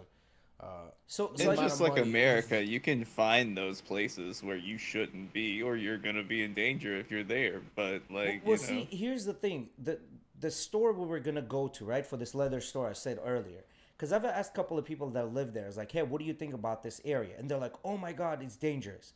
And then the other one said, oh no, it's not dangerous. Don't worry about it. And we're like, well, what is it? So we get the car and we go. Obviously, we got to check it out. So as we get there, we're driving through these neighborhoods. I turn around, look at Mauricio. I was like, bro, we're in a bad part of the town. Like, you could tell it's a fucking bad part of the town. And as closer we get to the store, literally you can see people just living on the streets and doing drugs right on the streets. That's where the store was, right? So we get inside the store, we do our shopping, call the cab from the store. We don't want to wait outside, you know? And then the cab comes in, we get inside, and I asked the guys, like, this is a pretty bad area, isn't it? He goes, not really. He goes, yes, are there a lot of bums, drug addicts, and things like that, but you will never get robbed here. He goes, because they know. Like, it's not good business to rob people here. And to me, all these crimes and things that you hear, these are crimes of opportunity. Who's going to get robbed? Let's talk about this. Somebody that's wearing their gold chain, somebody that's wearing their gold watch or their expensive watch, or different kind of clothing on you that indicate you got money. That's why Jay take the Seiko. Huh? That's why Jay takes the Seiko. Yes, I took the Seiko specifically, and my old Seiko. That I didn't even take the didn't new take one. the old one. Yeah, I took the old one. You know, Yeah. if you're gonna rob me one of my watch here, take it. I'm not gonna lose much, right? You ain't gonna gain much, and I'm not gonna lose much. You're gonna be disappointed more than I am by you robbing me, right? So It's actually more than 3 million. That's crazy. That go to DR every year. So there you go. Just Americans. They receive 8 million tourists a year. Yeah, so when you take those numbers, it's like you have more chance of winning the fucking lottery than getting robbed in Yeah. DR or Medellin. Yeah. Like, and you know what they've done in Medellin? So apparently in 2005, it was still pretty bad because there were some shootings and things like that. Like our tour driver was telling us, he goes, but now they cleaned up because they understand the tourist revenue is a huge part of the business, and they're like, we want their tax money because how many people know you can write off the fucking taxes? Not a lot. The crime wants the drug money that comes from tourism. So, and then what the drug dealers have done, so basically the kid was saying there's this thing, it's called Oficina de Envigado, which is like the Envigado office. So let me just start from the beginning. You have city of Medellin, right, which is in the middle, and then you have tiny cities that are connected, like literally connected to Medellin itself. One of the cities is called Envigado, and this Envigado, it's got its own mayor, it's got its own taxes. The government of Colombia pays them a certain amount of money for the area, right? So Envigado itself is very green, very beautiful area, very mountainous area, right? And so what was happening was Pablo was born in another city, Escobar. And then he, as a little kid, he moved to Envigado. And then from there, he became a drug lord. And then he went back to Envigado. So now, the largest drug traffickers, cartels of Colombia, basically created an office that's in Envigado. And this is what that Oficina de Envigado, this is what that is. And what they do, majority of the time, they do loans, right? Like, they still do narco trafficking and all that stuff, but majority of their business comes in from loans. They'll give somebody a loan, and if they don't want to pay, what happens, they come in and say, listen, we know your kids' names, we know where they live, your mom, your parents. If you don't give this money, we kill them. Or this is what you can do. Give us everything you have. We'll give you 50% of what you have. We'll give you the 50. We're going to keep the other 50. As part of you paying this loan back to us that you took, right? So the business has changed. They're more towards, instead of like killing people and things like that, they're more like, well, why don't we have people that are constantly going to pay us versus just kill them because they didn't pay us, right? So the business model has changed. And while we were on this tour, as we're going down, we see 3 horses, and they're beautiful horses. So if you ever seen that the Colombian or Mexican horses, they have a specific strut. The way they walk, it's a specific strut, and they train these horses to walk that way. How do they train them? Because I've heard a bunch of shit, but I don't. They put him around. They put him around the barrel. There's several ways. One of the ways is they tie him to the barrel, and as the horse goes around in a circle, it teaches it to put those steps in that way, like to get its feet in that way. Because horse is big, they make the rope certain length, so it forces the horse to take those like smaller steps to go around, and that teaches it to walk that way. Anyway, do they make those horses do that on command though? So like, yes, they do. Where but so it's they train them. They don't break their legs like a lot of people say. They actually train them. No, I've heard of other like abusive like ways that they done it. The abusive part is because you're forcing the horse to do something that's not natural to them, right? So they'll tie him to a barrel, or they'll make him do certain things for hours and hours on end to get that strut going, right? Like this is where the abusive part comes in, right? Because you're forcing it to do something that it's not naturally designed to do. But the point is that when we're going down, we saw 3 horses, absolutely beautiful, man. One of them was white, long tail, long hair, and the white hair like almost golden glowing in the sun, right? The fur was glowing. They had 2 guys, very clean clothing, and then one of the prettiest women I've ever seen in my entire life. Like the girls from the reels, even prettier on top of this horse, bro. And they're walking down, and I turn around to the guys, like to the guide, and like, these guys have money, right? He goes, yeah, they have money. He goes, there are only 2 types of people that have this kind of money. He goes, narco traffickers or somebody that owns a lot of cattle, which probably are involved in narco trafficking. You know what I mean?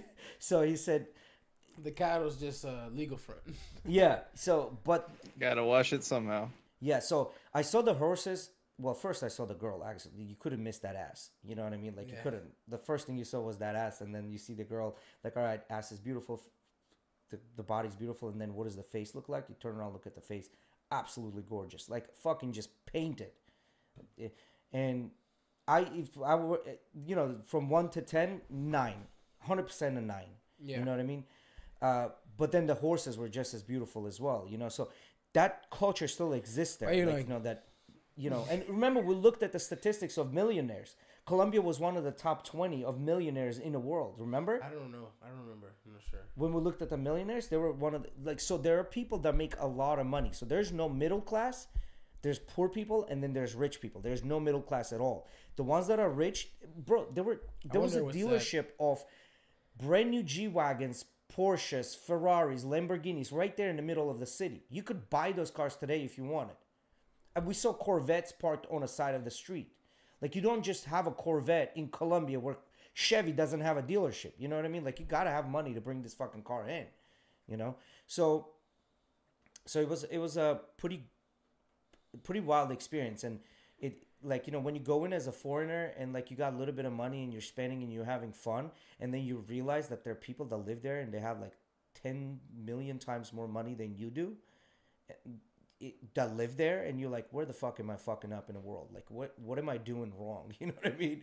And I live probably in one of the easier countries to make money, in my opinion, anyway. But Yeah, it looks like they have a relatively small middle class. It's Extremely something small like middle class. let me see. yeah, so the ones that are making a little bit of money are like the engineers and things like that get pretty good salary. Those are considered technically middle class. But there's a lot of manufacturing and all kinds of shit that's going on. Like the largest, Okay, so this is pretty current actually. It says currently at 28%. yeah, 28%. But that's actually a lot higher than what it used to be. Apparently, so back in, it said 2013, it was at 23%, I think it was. And that was from a rise of all the way from 15%. so Yeah, no, actually, since 2013, it's been 20 at a steady rate, 28%. I'm sure it's fluctuated, but So in comparison, 2 years ago we went to Colombia, and we went after 2 years. Colombia that I remember 2 years ago has literally changed 100%. It's completely different in 2 years, and they're progressing extremely fast. Within the next is it 5 more to 10, touristy? Even Huh? more touristy even more touristy. than when we went?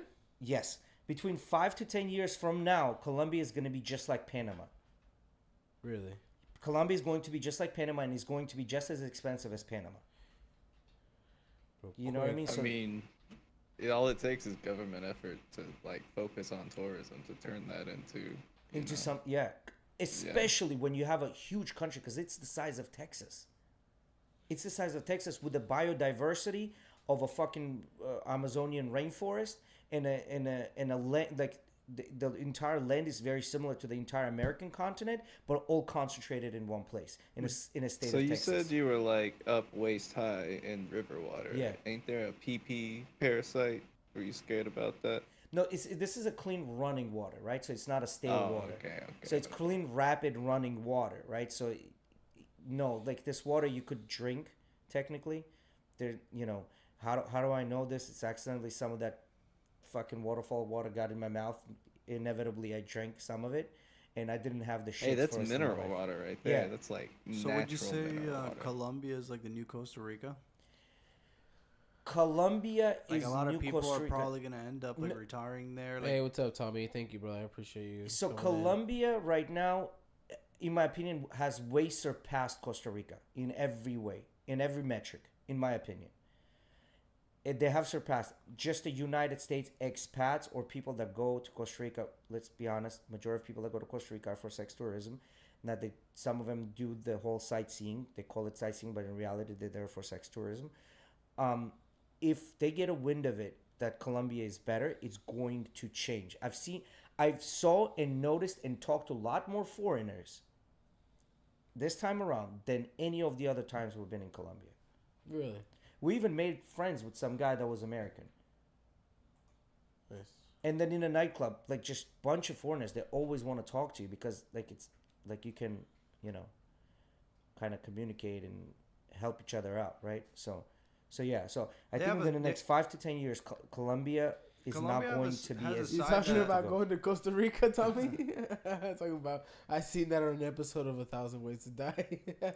So no, I wouldn't go to Costa Rica. If I were you, I wouldn't do it. I don't think it's worth it. I mean, Yeah, you no. will have fun if you've never been into that kind of a South American country, you will have hella fun. Don't get me wrong, but Colombia has literally like I think it's 100 times better.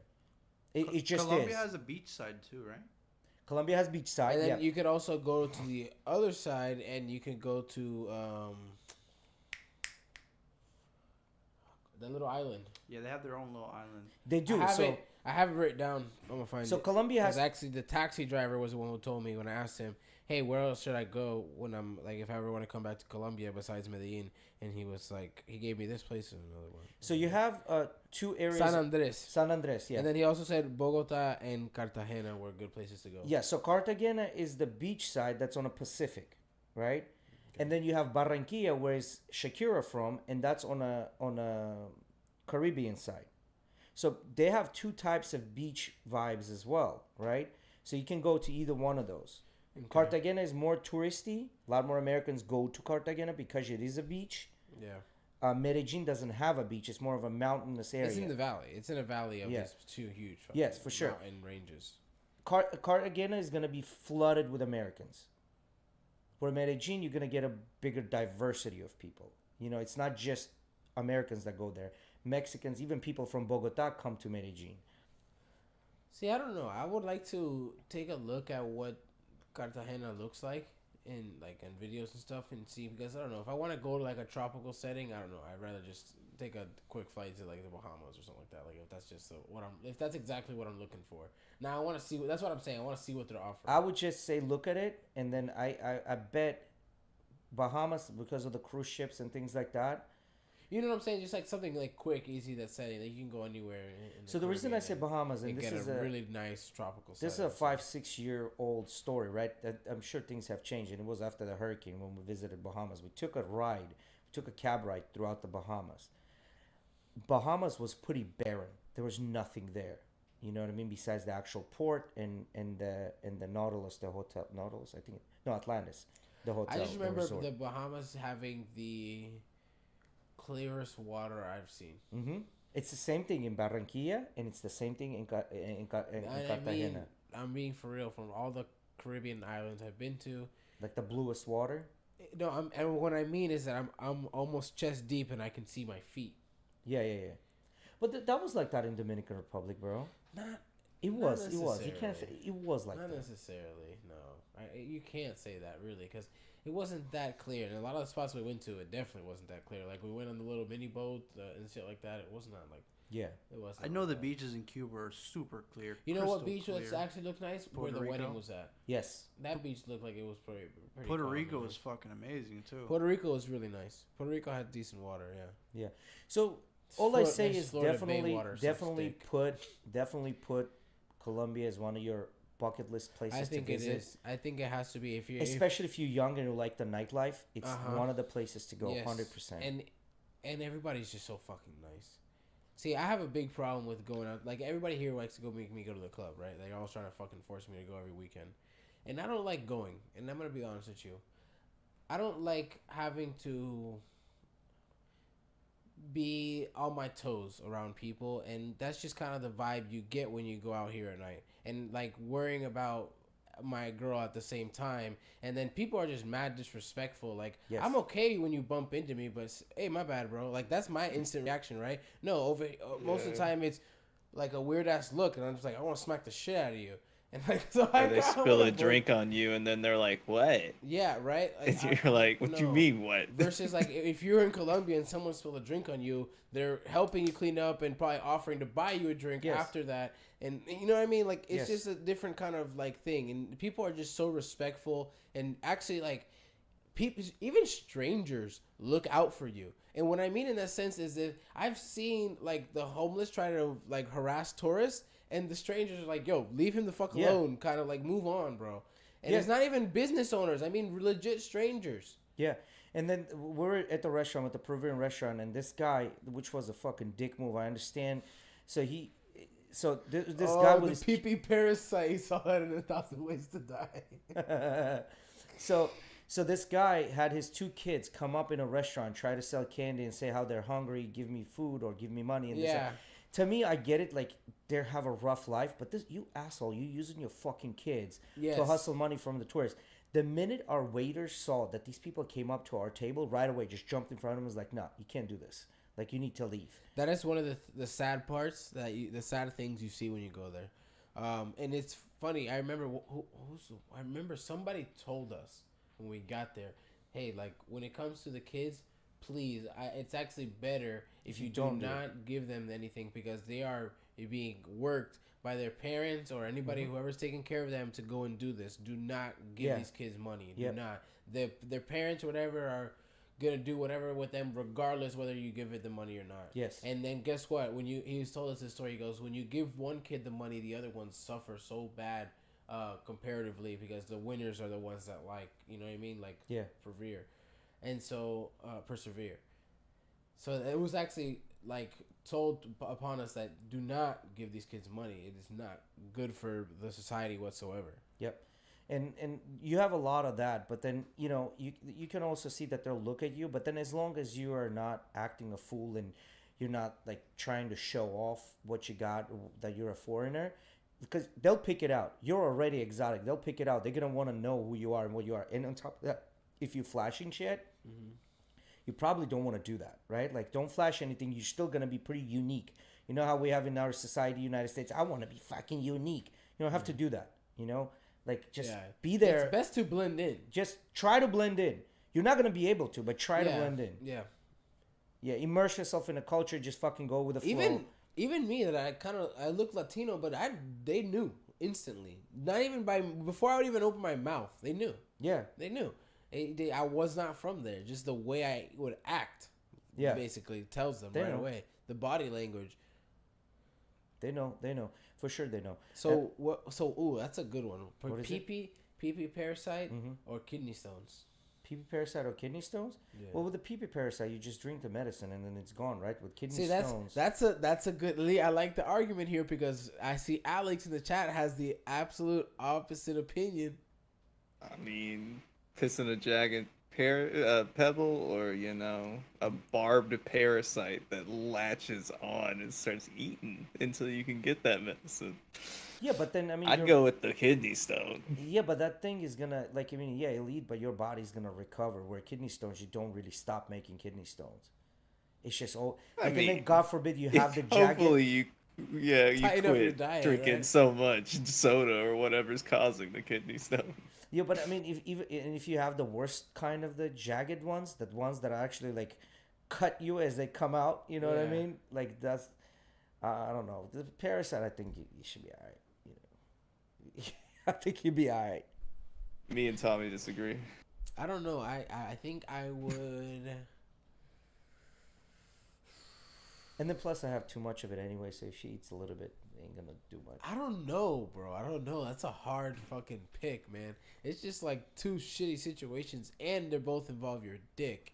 So, man, something going in or something going out, like it's just a hard something coming pick. in and latching on. And being alive but in there, or just a calcified kidney. Ready, but then you have the counter argument that this thing goes through your whole system and it hurts all the way. You gotta piss it out.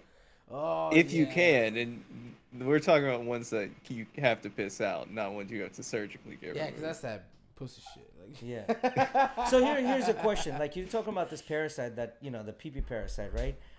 What if it was a mosquito that just kind of latched on your penis and drank your blood? Would you feel the same way? It's still a parasite. I mean, you know what I mean? Look. How is this any different from a mosquito? This is a hard decision. Okay. Because it's not inside me. Well, a lot of mosquitoes are like they carry even more parasites inside of them. So who knows what they're giving you?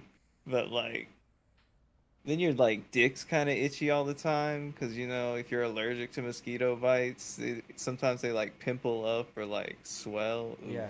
You know, I figured out, I was saying that, I don't know if this is true or not, but I was saying that a lot of people were saying that pineapple has these like microscopic needles, and that's why it does, and that's why it irritates your mouth and throat. Yeah, I have allergy to those. Like, I can't eat the pineapple. But I've realized that it's that sometimes I eat pineapple and I'm perfectly fine, other times not. I don't know. Maybe it's the level of maturity of the pineapple. I don't know.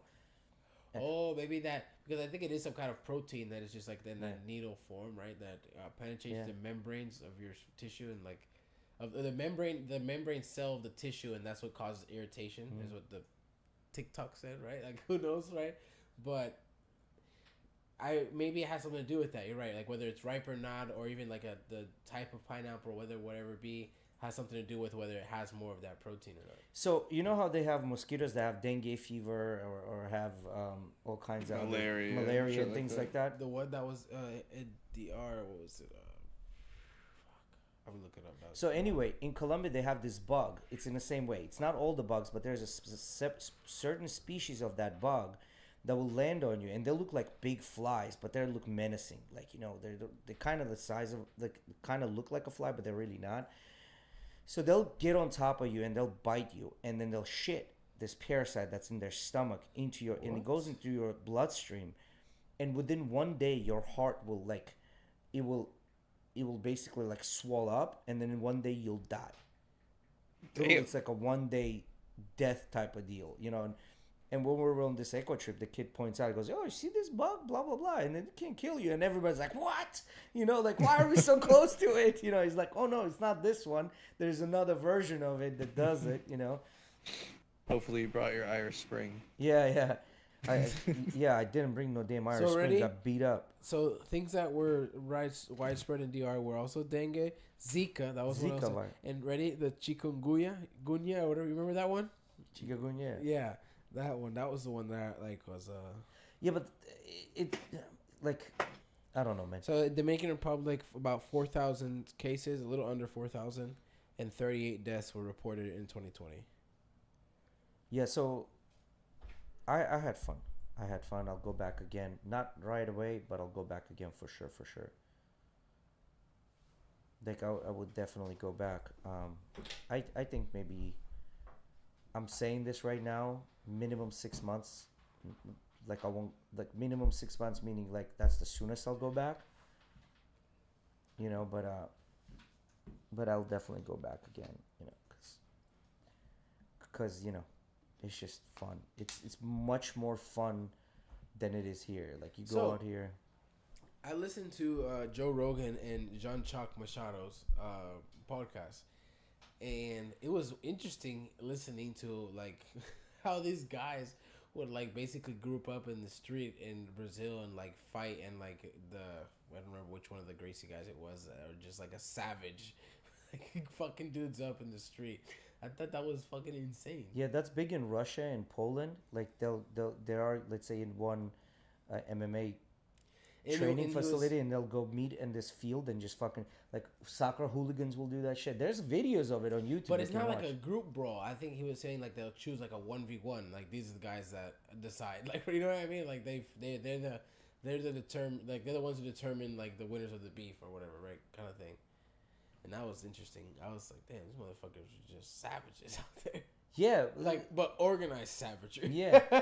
Yeah, I mean, you have that everywhere else but the United States. This is why I'm saying this is why we're in such a cuddled society. This is why we worry about fucking cultural appropriation and this and that, because we have nothing else better to fucking worry about. You know what I mean? So we create fucking shit for us because we need to worry about it. I was talking to the guy I was telling you, Maurice, that I met on Omega. I talked with him for long ass time, and then we were like basically talking about the UK because he's from London, and then like America and stuff like that. Like we touched on a bunch of subjects, and then I kind of just made the comparison because we had that conversation with Manuel, and we were talking with Miguel the other day like about Cuba and stuff, and I was telling him, I was like, but man, I've heard like stories that just make us look like pussies. Yeah. For the shit we're talking right now. I'm gonna be honest with you. And then he was just kind of like, damn. Yeah. I hit him with Because England is just like United States. It's considered like the closest thing to United States is England, and then maybe Australia, and then some of the European countries like Germany and then France. You know what I mean? Would you consider New Zealand as well? I think New Zealand might have a little more culture than Australia, just because Really? the indigenous culture in New Zealand I think is bigger. Like Okay. the Samoans, like the actual Samoans are more Yeah, but concentrated. those Maybe in New Aussies, Zealand. man, they're pretty wild. I think their culture goes deep as fuck. Yes. You want to tell Jay about Donnie Will Do It? Oh. So we found this kid, right? And he was in Canada, right? I think he was from Canada. I think he was. He yeah. was Canada. He yeah, I was think so. Canadian, right? And I find him, and he's got his big ass bong on the table, and then he also had a bottle of vodka, an Absolute vodka, and I was like, you won't, fuck, I don't remember what I called it. I was like, but I basically told him like, take a bong rip, and before letting the smoke out, down a shot, and I convinced him to do it, and this kid almost fucking died. You fucking Americans with their bad Yeah. influence. No, wondering why the That- world going to shit. that was nothing. You ready? The best ones were I was basically getting a bunch of people to fight in the sense that Natalie, my cousin Natalie, she got this thing where she was like, because I had it set up on where they can hear in Discord and everybody and vice versa. So it was basically like all me and the boys were on Omegle talking to people, and it was like a big ass group. And Natalie, was it two girls or two Little kids? kids. The two boys, right? At first, Yeah. It was two boys that started it, and then Right, after this that, we happened a just lot, kept man. getting She fights. goes, whoever smacks each other first, $5 Venmo. Just drop your Venmo in the chat because it's video and it has like a text chat too. And bro, First fight came back, dude had some swollen ear with blood. They got into it. bro. Well, I don't think that was the first So wait, one. did somebody Venmo them? No, so they didn't No, even you're drop, right. They didn't even drop. They would never even drop their Venmo. They were so quick to They would slap just the do it shit for out of their violence. friends. Yeah, they would do it for shits and giggles. Like Where they the didn't fuck care. were these people from? Bro, from everywhere. All over the London, fucking world. American, yeah, mostly like from the UK and American were the people we got to fight. But like I'm talking about, I got girls that were friends to fight too. Like I would say that shit, and they would just instantly, beam, beam, beam, and like camera flying to the floor, and then you just hear them going ham. And one of the little kids that we got to do it came back, fucking cauliflower ear leaking out his ear, bro, leaking. Right. So who smacked him? I don't know. I guess they smacked each other, and then they started wrestling, and I guess he probably like rubbed his ear hard as shit. And what I mean, because they were fighting, and I could hear him, and I was like, wait, I can't see you guys, because they had hit the camera to the floor. And one of the kids comes over to grab the camera when I said that, and his ear is literally bleeding. And I'm talking about, I probably got at least 3 friends to fight. 3 different friend groups. Why? And some of That's them so fucked up, bro. and some of them multiple times. No, like just play fight. They were just smacking each other. Yeah, their ear Came was around fucking again, leaking, round bro. two. Yeah, so there were these people we were able to do like round 2 more than once. Like, and we were because like Omega, like when you have like I only had a couple tags, so I would get the same people multiple times, right? Like finish conversation, cycle through a couple more, and then get them again. And there was this girls that we were just literally when we saw them, we go round 2, and they started fighting. How old were these kids? I don't fucking know. It's crazy because you're supposed to be over 18 to go on there, and like just the amount of underage people in general, boys and girls, just going on there. Jesus fucking Christ. That's when you're like, skip. Yeah. Exploding children. The moment I ask, like the first thing I usually ask, like where you from, and then I'll go, how old are you? And it's like 13. Skip. Did you see a lot of fucking? Because I heard that a lot of dudes will get on there and like, Oh put yeah, we out their saw a dicks couple and dicks. shit. We saw, well, not a couple. I'd say in the past few days, probably saw 5 dicks. Jesus fucking Christ. Yeah. Depends on your tag.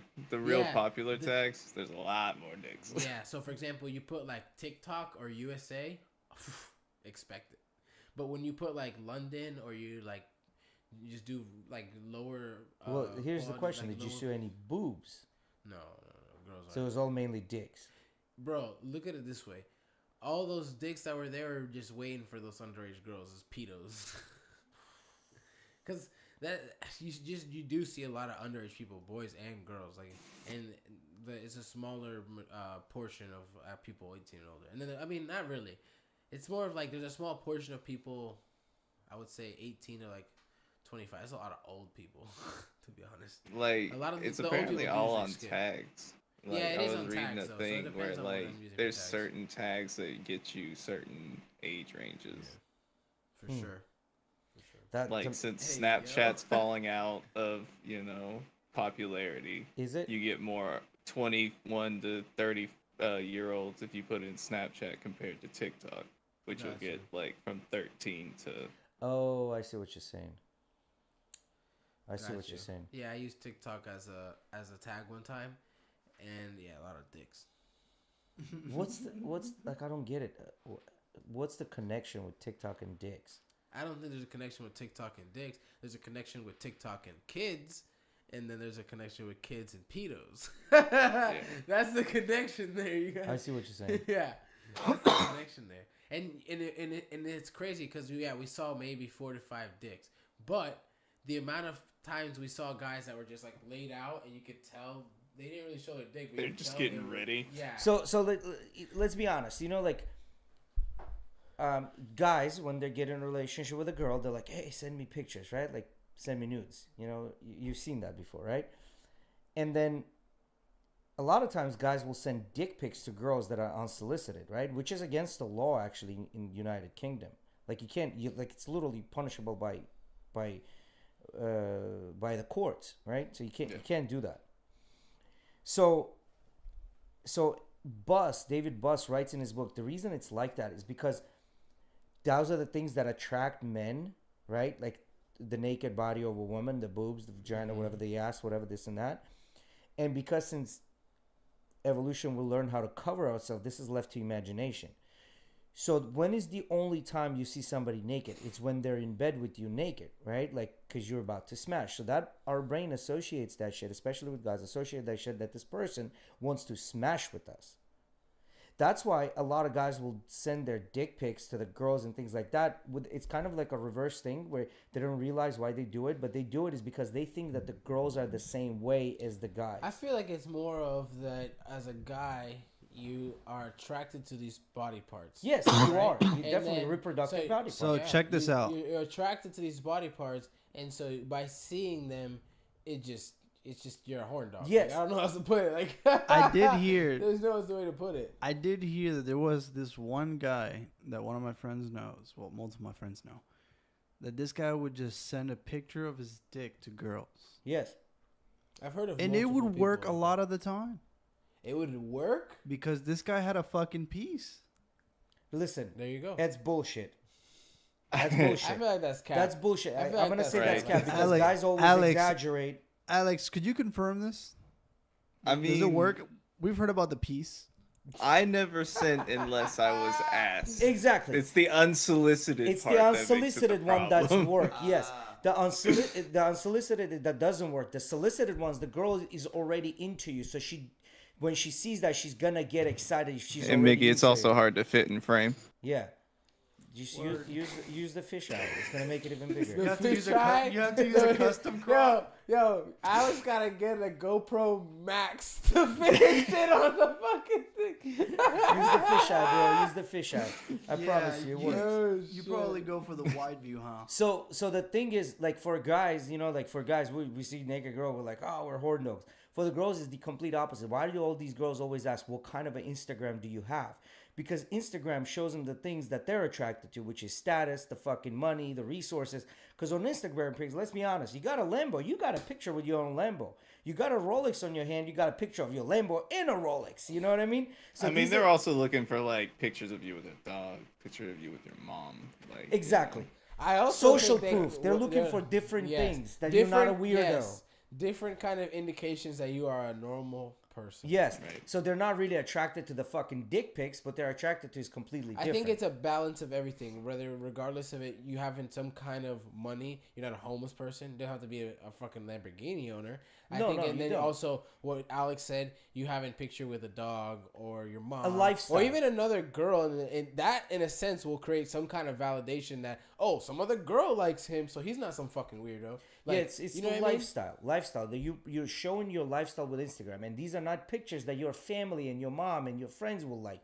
This is an actual like advertising. Instagram should be an advertising piece, especially if you're single, to demonstrate your life. Like, what do you do? Your travels. That's your dating resume. Pretty much. It is. I mean, That's it is. literally it is your dating resume. 100%. Because even on a like dating app, they'll still ask for like Instagram, Correct. Snapchat to just Correct. ask. It's like permission to stalk you. And you a know little what's bit. funny? And it's crazy that Yes. girls are so much more attracted to just like a normal conversation than some guy trying to like pursue them in some senses, in the sense because it shows that you're normal and that you kind of don't give a fuck. No, And just like a resume, you cut out a bunch of the dumb. And so ugly here's shit. the things when here's I the feel like thing there's when a it comes- balance in that. It depends on the girl.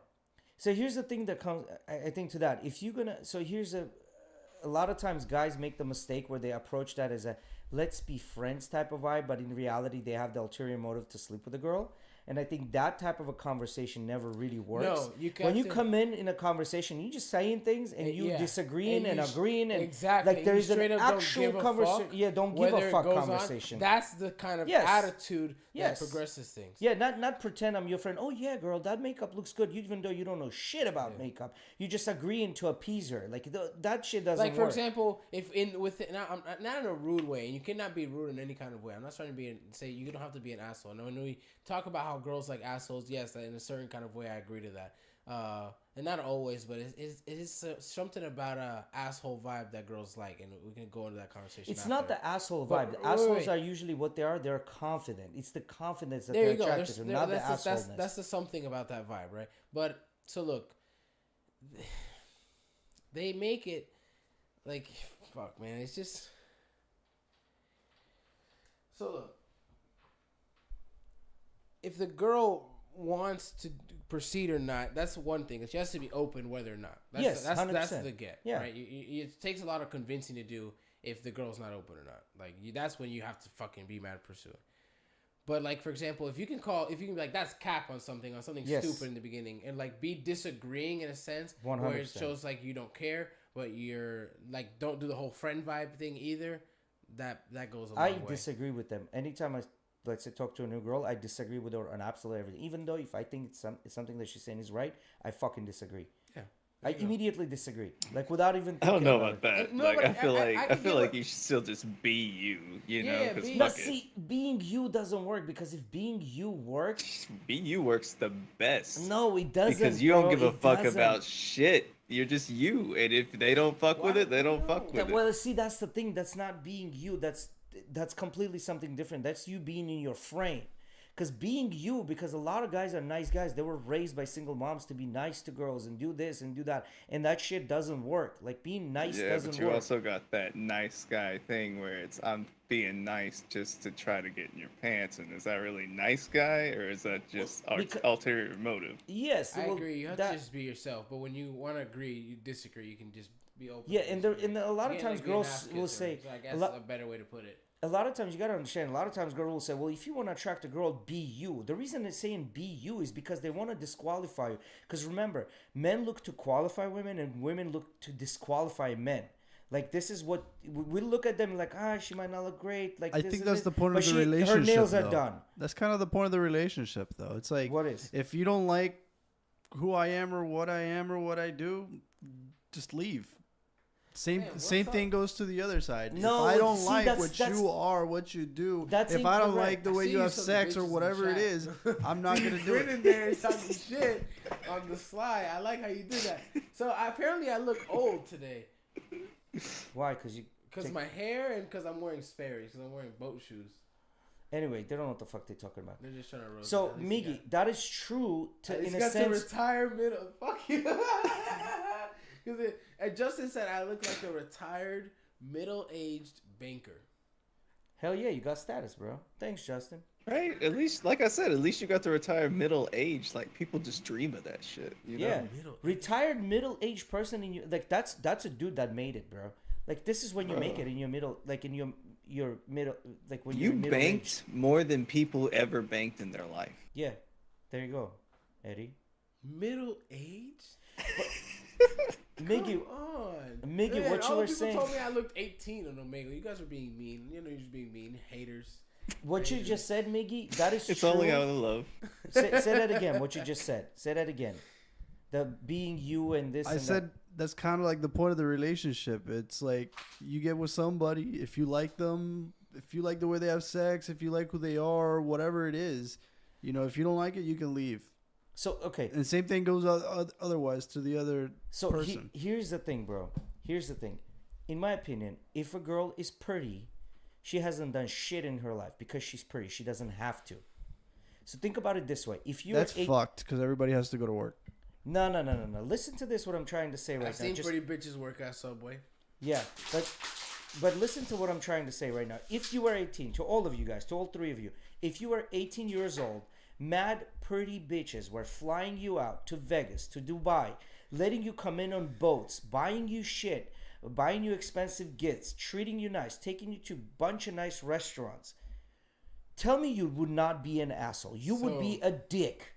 You would be a dick, and I don't want to hear it that you wouldn't. Wow. I've been a sugar baby before. Wow, I mean, so I'm I've been gonna a say- dick my whole life, but I was gonna say you call your best friend, your peruano, a dick. Wow, that's so mean. That's not what I'm trying to say. No, Oh, Gotcha. caught in 4K. no. I'm not taking it back. That's not what I'm trying to say in the sense that if it happens one time, that's fine. But the minute you turn 18, from 18 all the way to 25, for 7 years, guys throwing money at you, inviting you on a trips, on private yachts, on private jets, yeah, especially but you're if you're seeing pretty. all the easy side, right? You ain't seen all that. Well, I wait a gotta minute. keep up with what these guys want to say, what their specific likes are, all that shit. Like What- that takes mental effort.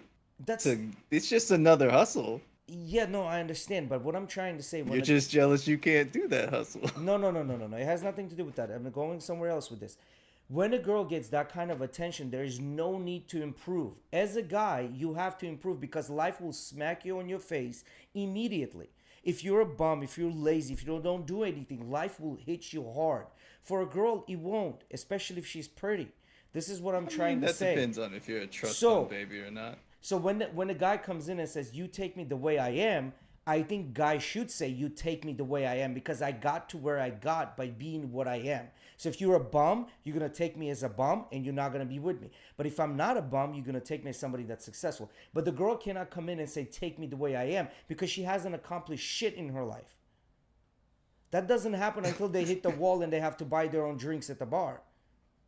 That's when the life Okay, hits ready? it. I'm sorry, but the majority of the girls that I know, go to work, go to school, do something, get careers. Right. Like I don't know. I'm Yes. sorry, but like. That's true, but the majority of those girls there's a are very- average. I'm not talking about the average. I'm talking about the pretty girls. But even if I know pretty girls that just live normal lives, like I don't just Right. because they're Nah, pretty, bro. just because they're pretty, A doesn't very mean they have to be small sugar percentage babies. are playing that Well, sugar no- baby thing. Yeah. Obviously, Because it's a very small percentage of Cowabunga. men out there that'll actually pay for that stuff. that's true. But then an average girl that is a 5 on a dating website will do much better than a top tier guy on a dating website. And they've done the studies, they've done the numbers.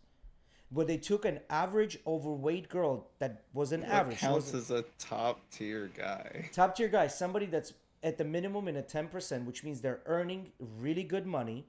They are tall. They're physically in shape, right? They've accomplished something in their life. That's somebody that's top tier. So none of that has to do with their personality. You always say women are emotional and they connect with you personally.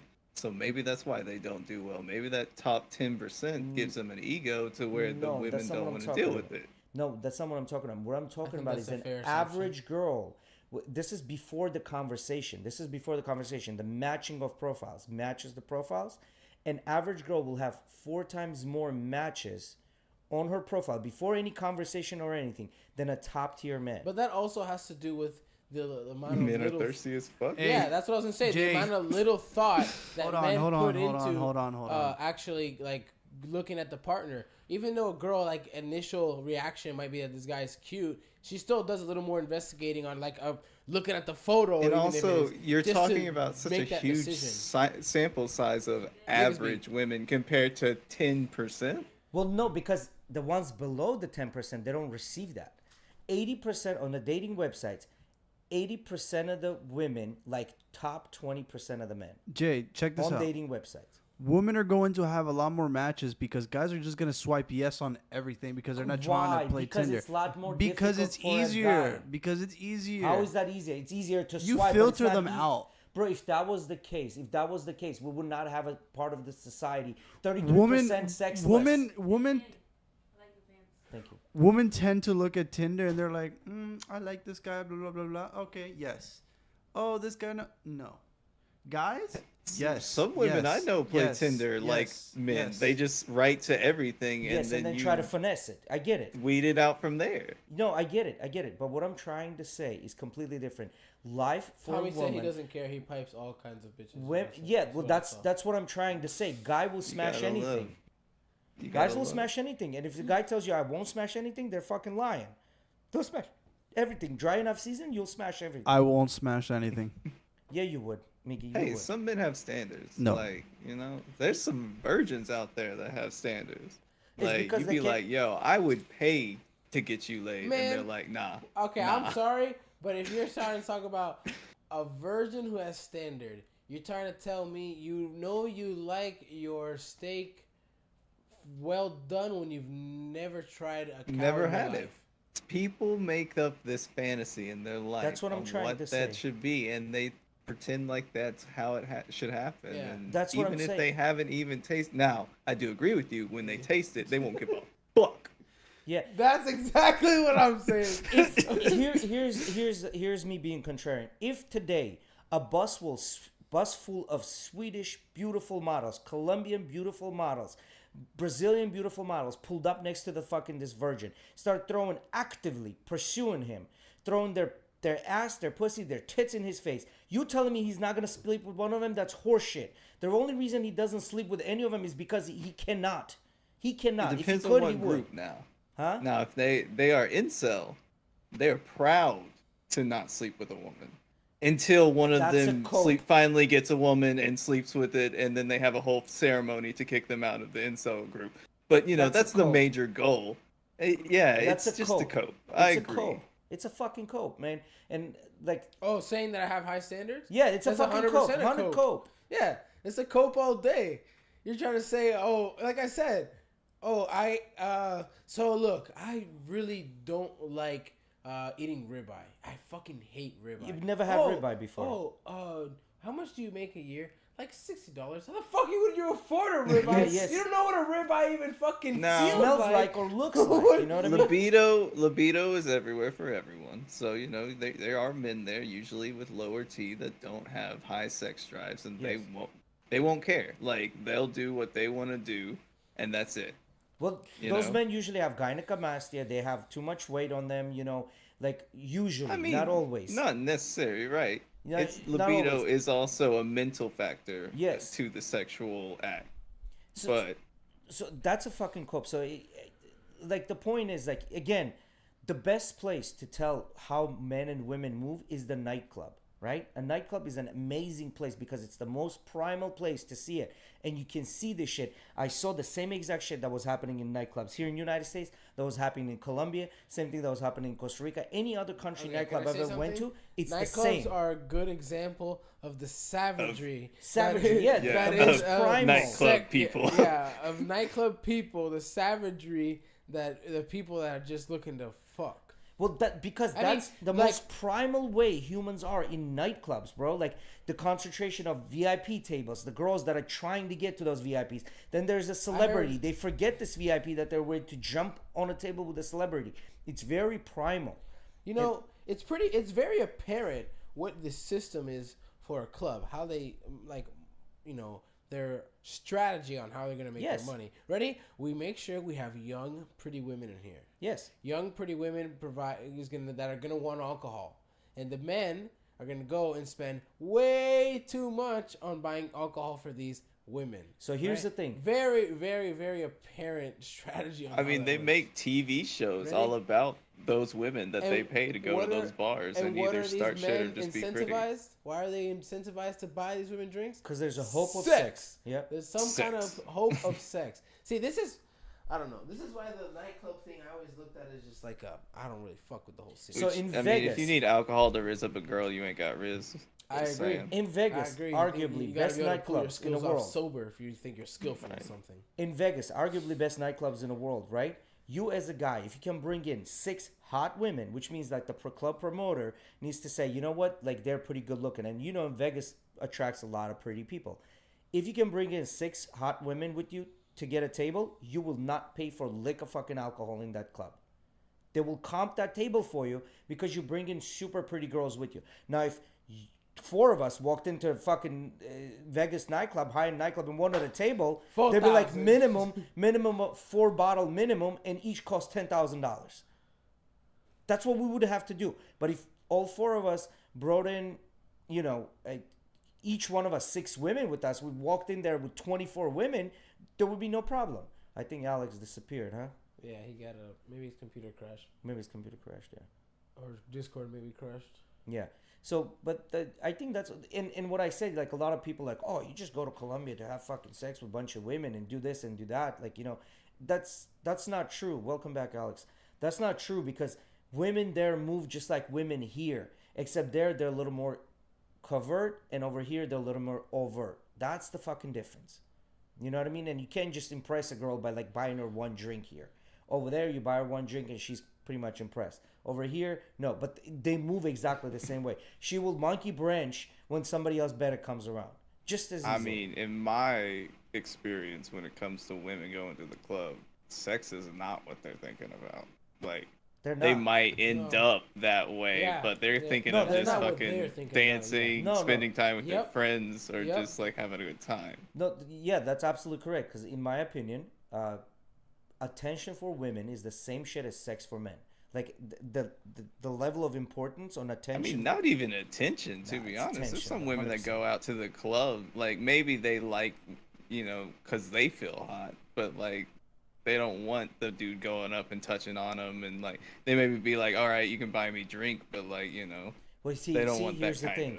If that was true, they would fucking blast the music in their own house. They would have fucking the little lights that flash in their own house and dance in their own house with their friends in their house. If dancing and having fun was the thing. The reason they go out to the nightclub is because of the attention from the opposite sex. Point blank period. You cannot tell me that's not it. I mean, not necessarily, because what if you get attention from the same sex too? Because women have other women in the club that be like, "Oh my God, you look so good," and they all know that that's makeup bullshit. Looks amazing. And they all know that's bullshit. What do you mean it's bullshit? Because how many times it's been like you'll go with your girl, you're walking around, and she notices another girl that she knows. She'll be like, "Oh my God, you're so pretty. I love this dress." Blah blah blah. People tell my wife all the time that she's that gorgeous. No, that's not what happens.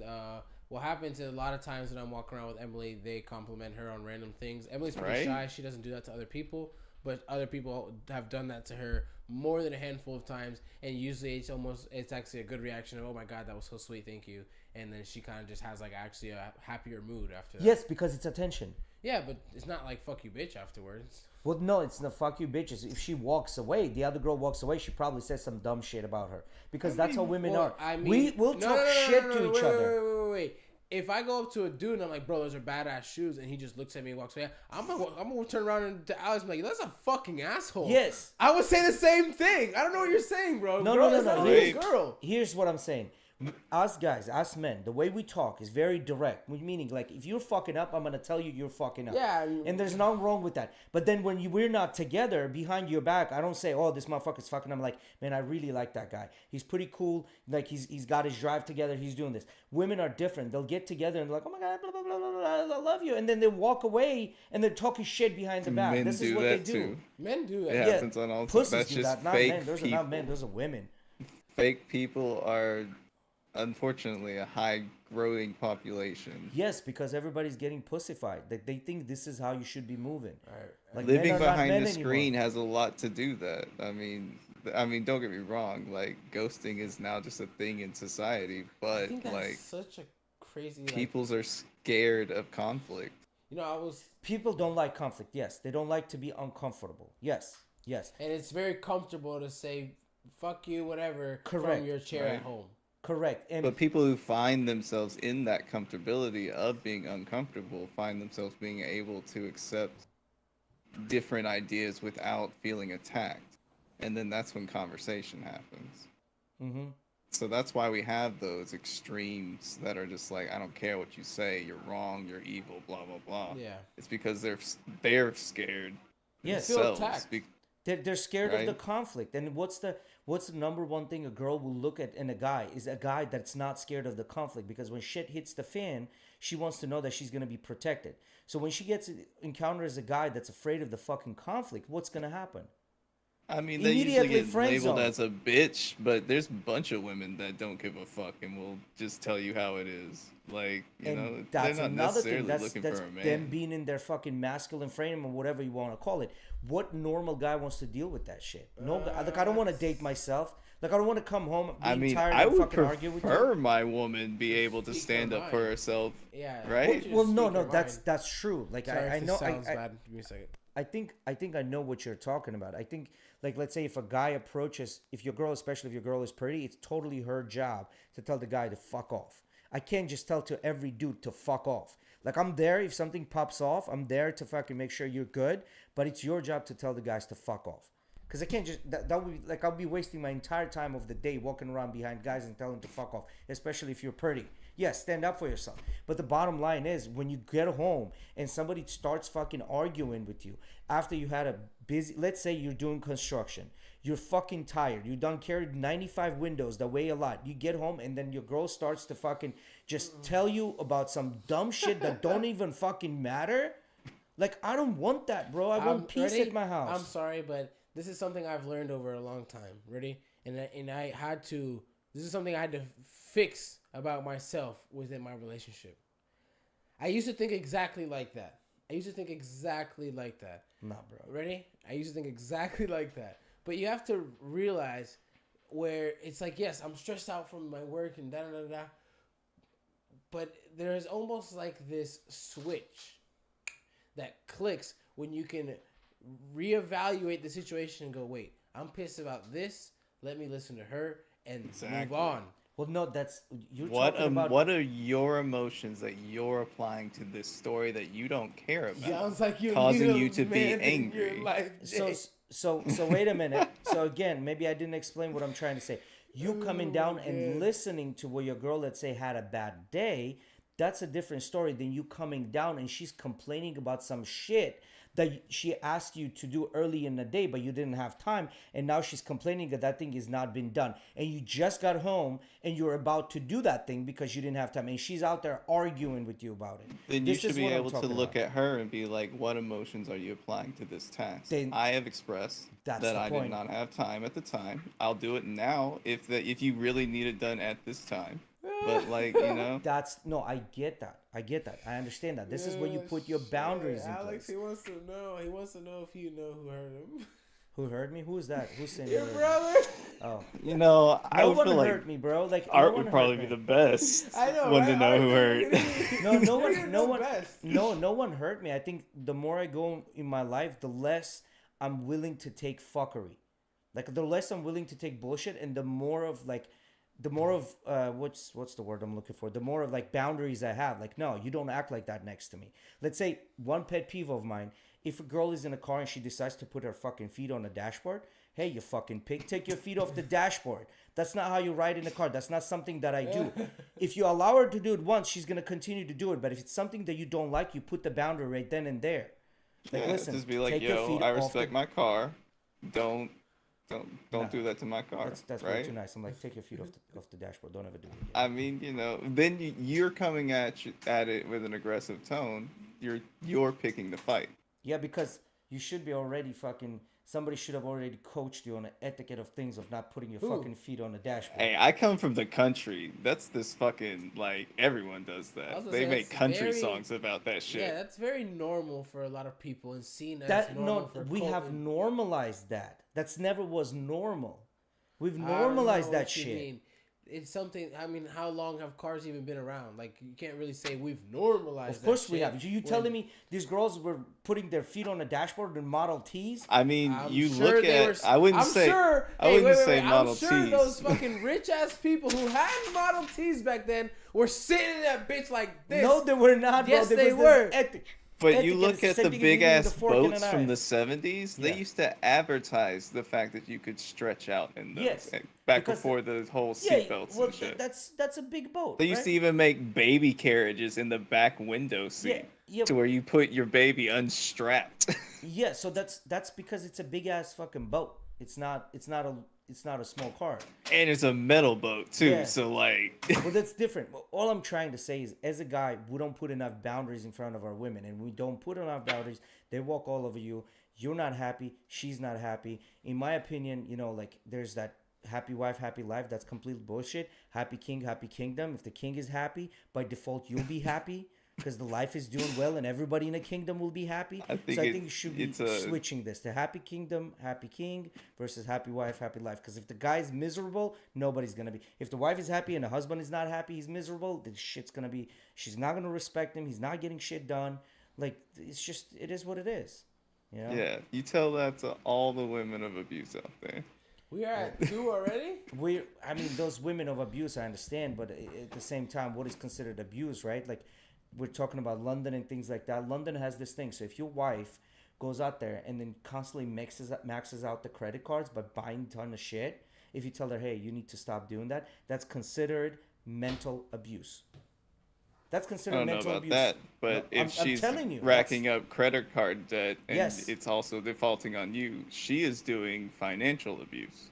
So the point is, if you tell your wife not to do it, that's considered mental abuse. If you're not letting her spend money, it's considered mental abuse in England. I mean, if it's her money, her credit. Well, it's not her money, her credit, because who's going to pay for it? So is she paying for it? No. So are you going to live with somebody? Because you live together, they might come take your fucking house away, the one that you're paying for, because she decided to rack up credit. Hey, bro, ready? I ain't going to lie. It's your fault for getting with some dumb bitch that pressed charges on Correct. you because you Thank told you. her. Thank I ain't you. gonna lie. It's your fault. Thank you. If Yes, got with it is some your fucking fault. Wild bitch like, I ain't gonna spend your credit card. You gonna see. Thank and then you. you get that subpoena in your fucking house a couple of days later. Thank you. No. Thank you. I agree with you. It's completely the guy's fault if the girl is acting that way. It's the same way where the girls come in. I think not that she's acting that way. I think it's your fault for choosing someone like that. Correct. Choosing someone that acts like that. Yes, correct.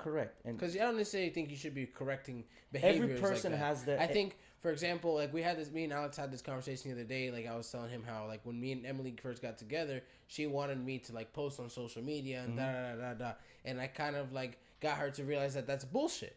You know what I mean? And now she understands that that's bullshit. You know what I mean? Us having to like how we talked about the other day. Like most couples, the majority of the couples that show off their shit on social media are more than likely unhappy.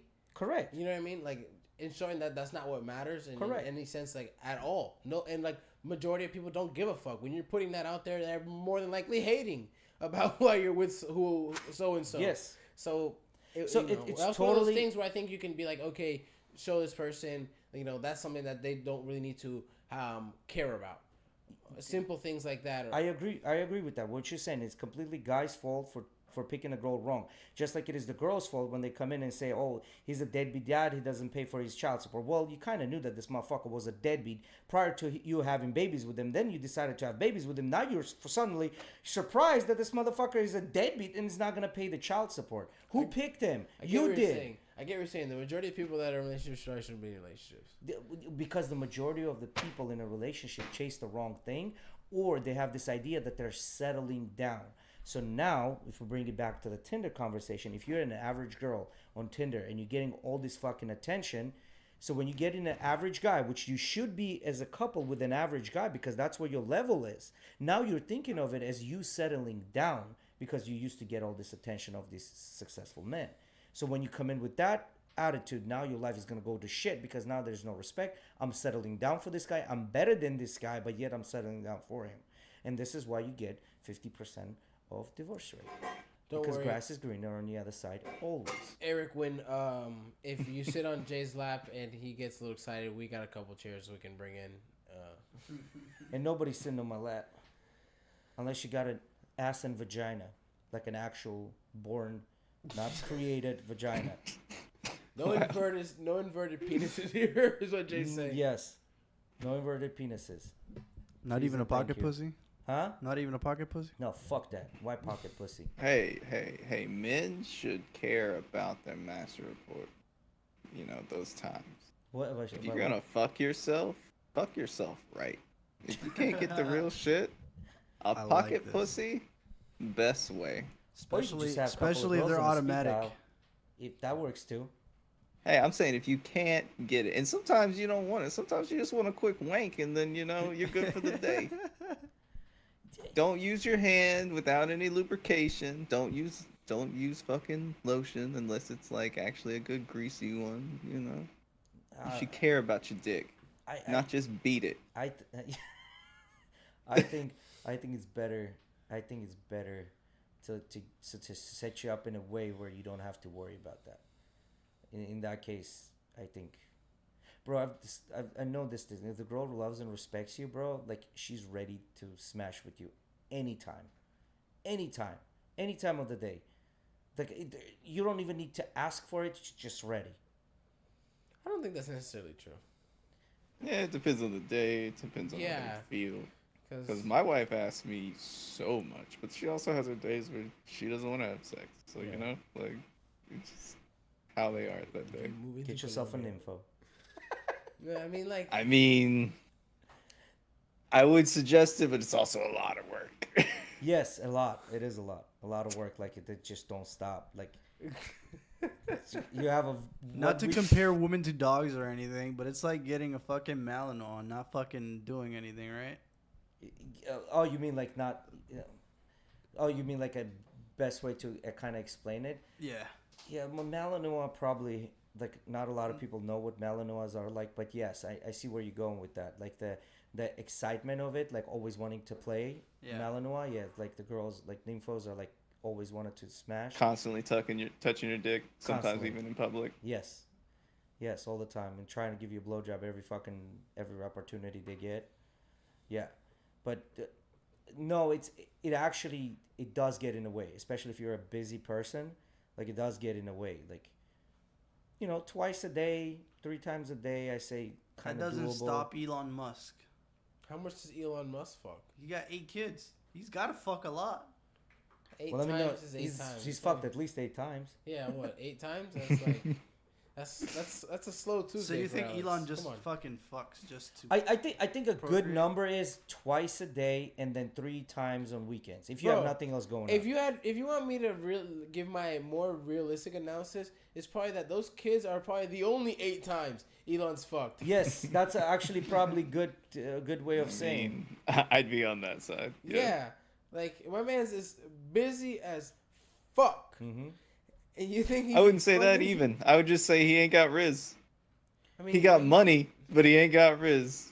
I think And him, I don't- but I him feel having like- the status, he doesn't need Riz. I know, Like, he right? just- I feel like he- the amount of money he has, he doesn't need Riz. It's like gay. It's like gay. He doesn't need the Riz anymore. He just has like the status. Dan that he's Bilzerian. there. Yeah, he's different though. He's real Christian. He had to get married before he could. Yeah, but he Dan could have Bilzerian sex. had a good Yeah, thing. just to keep the status there. So Dan Bilzerian had a good thing. He's like, you know what?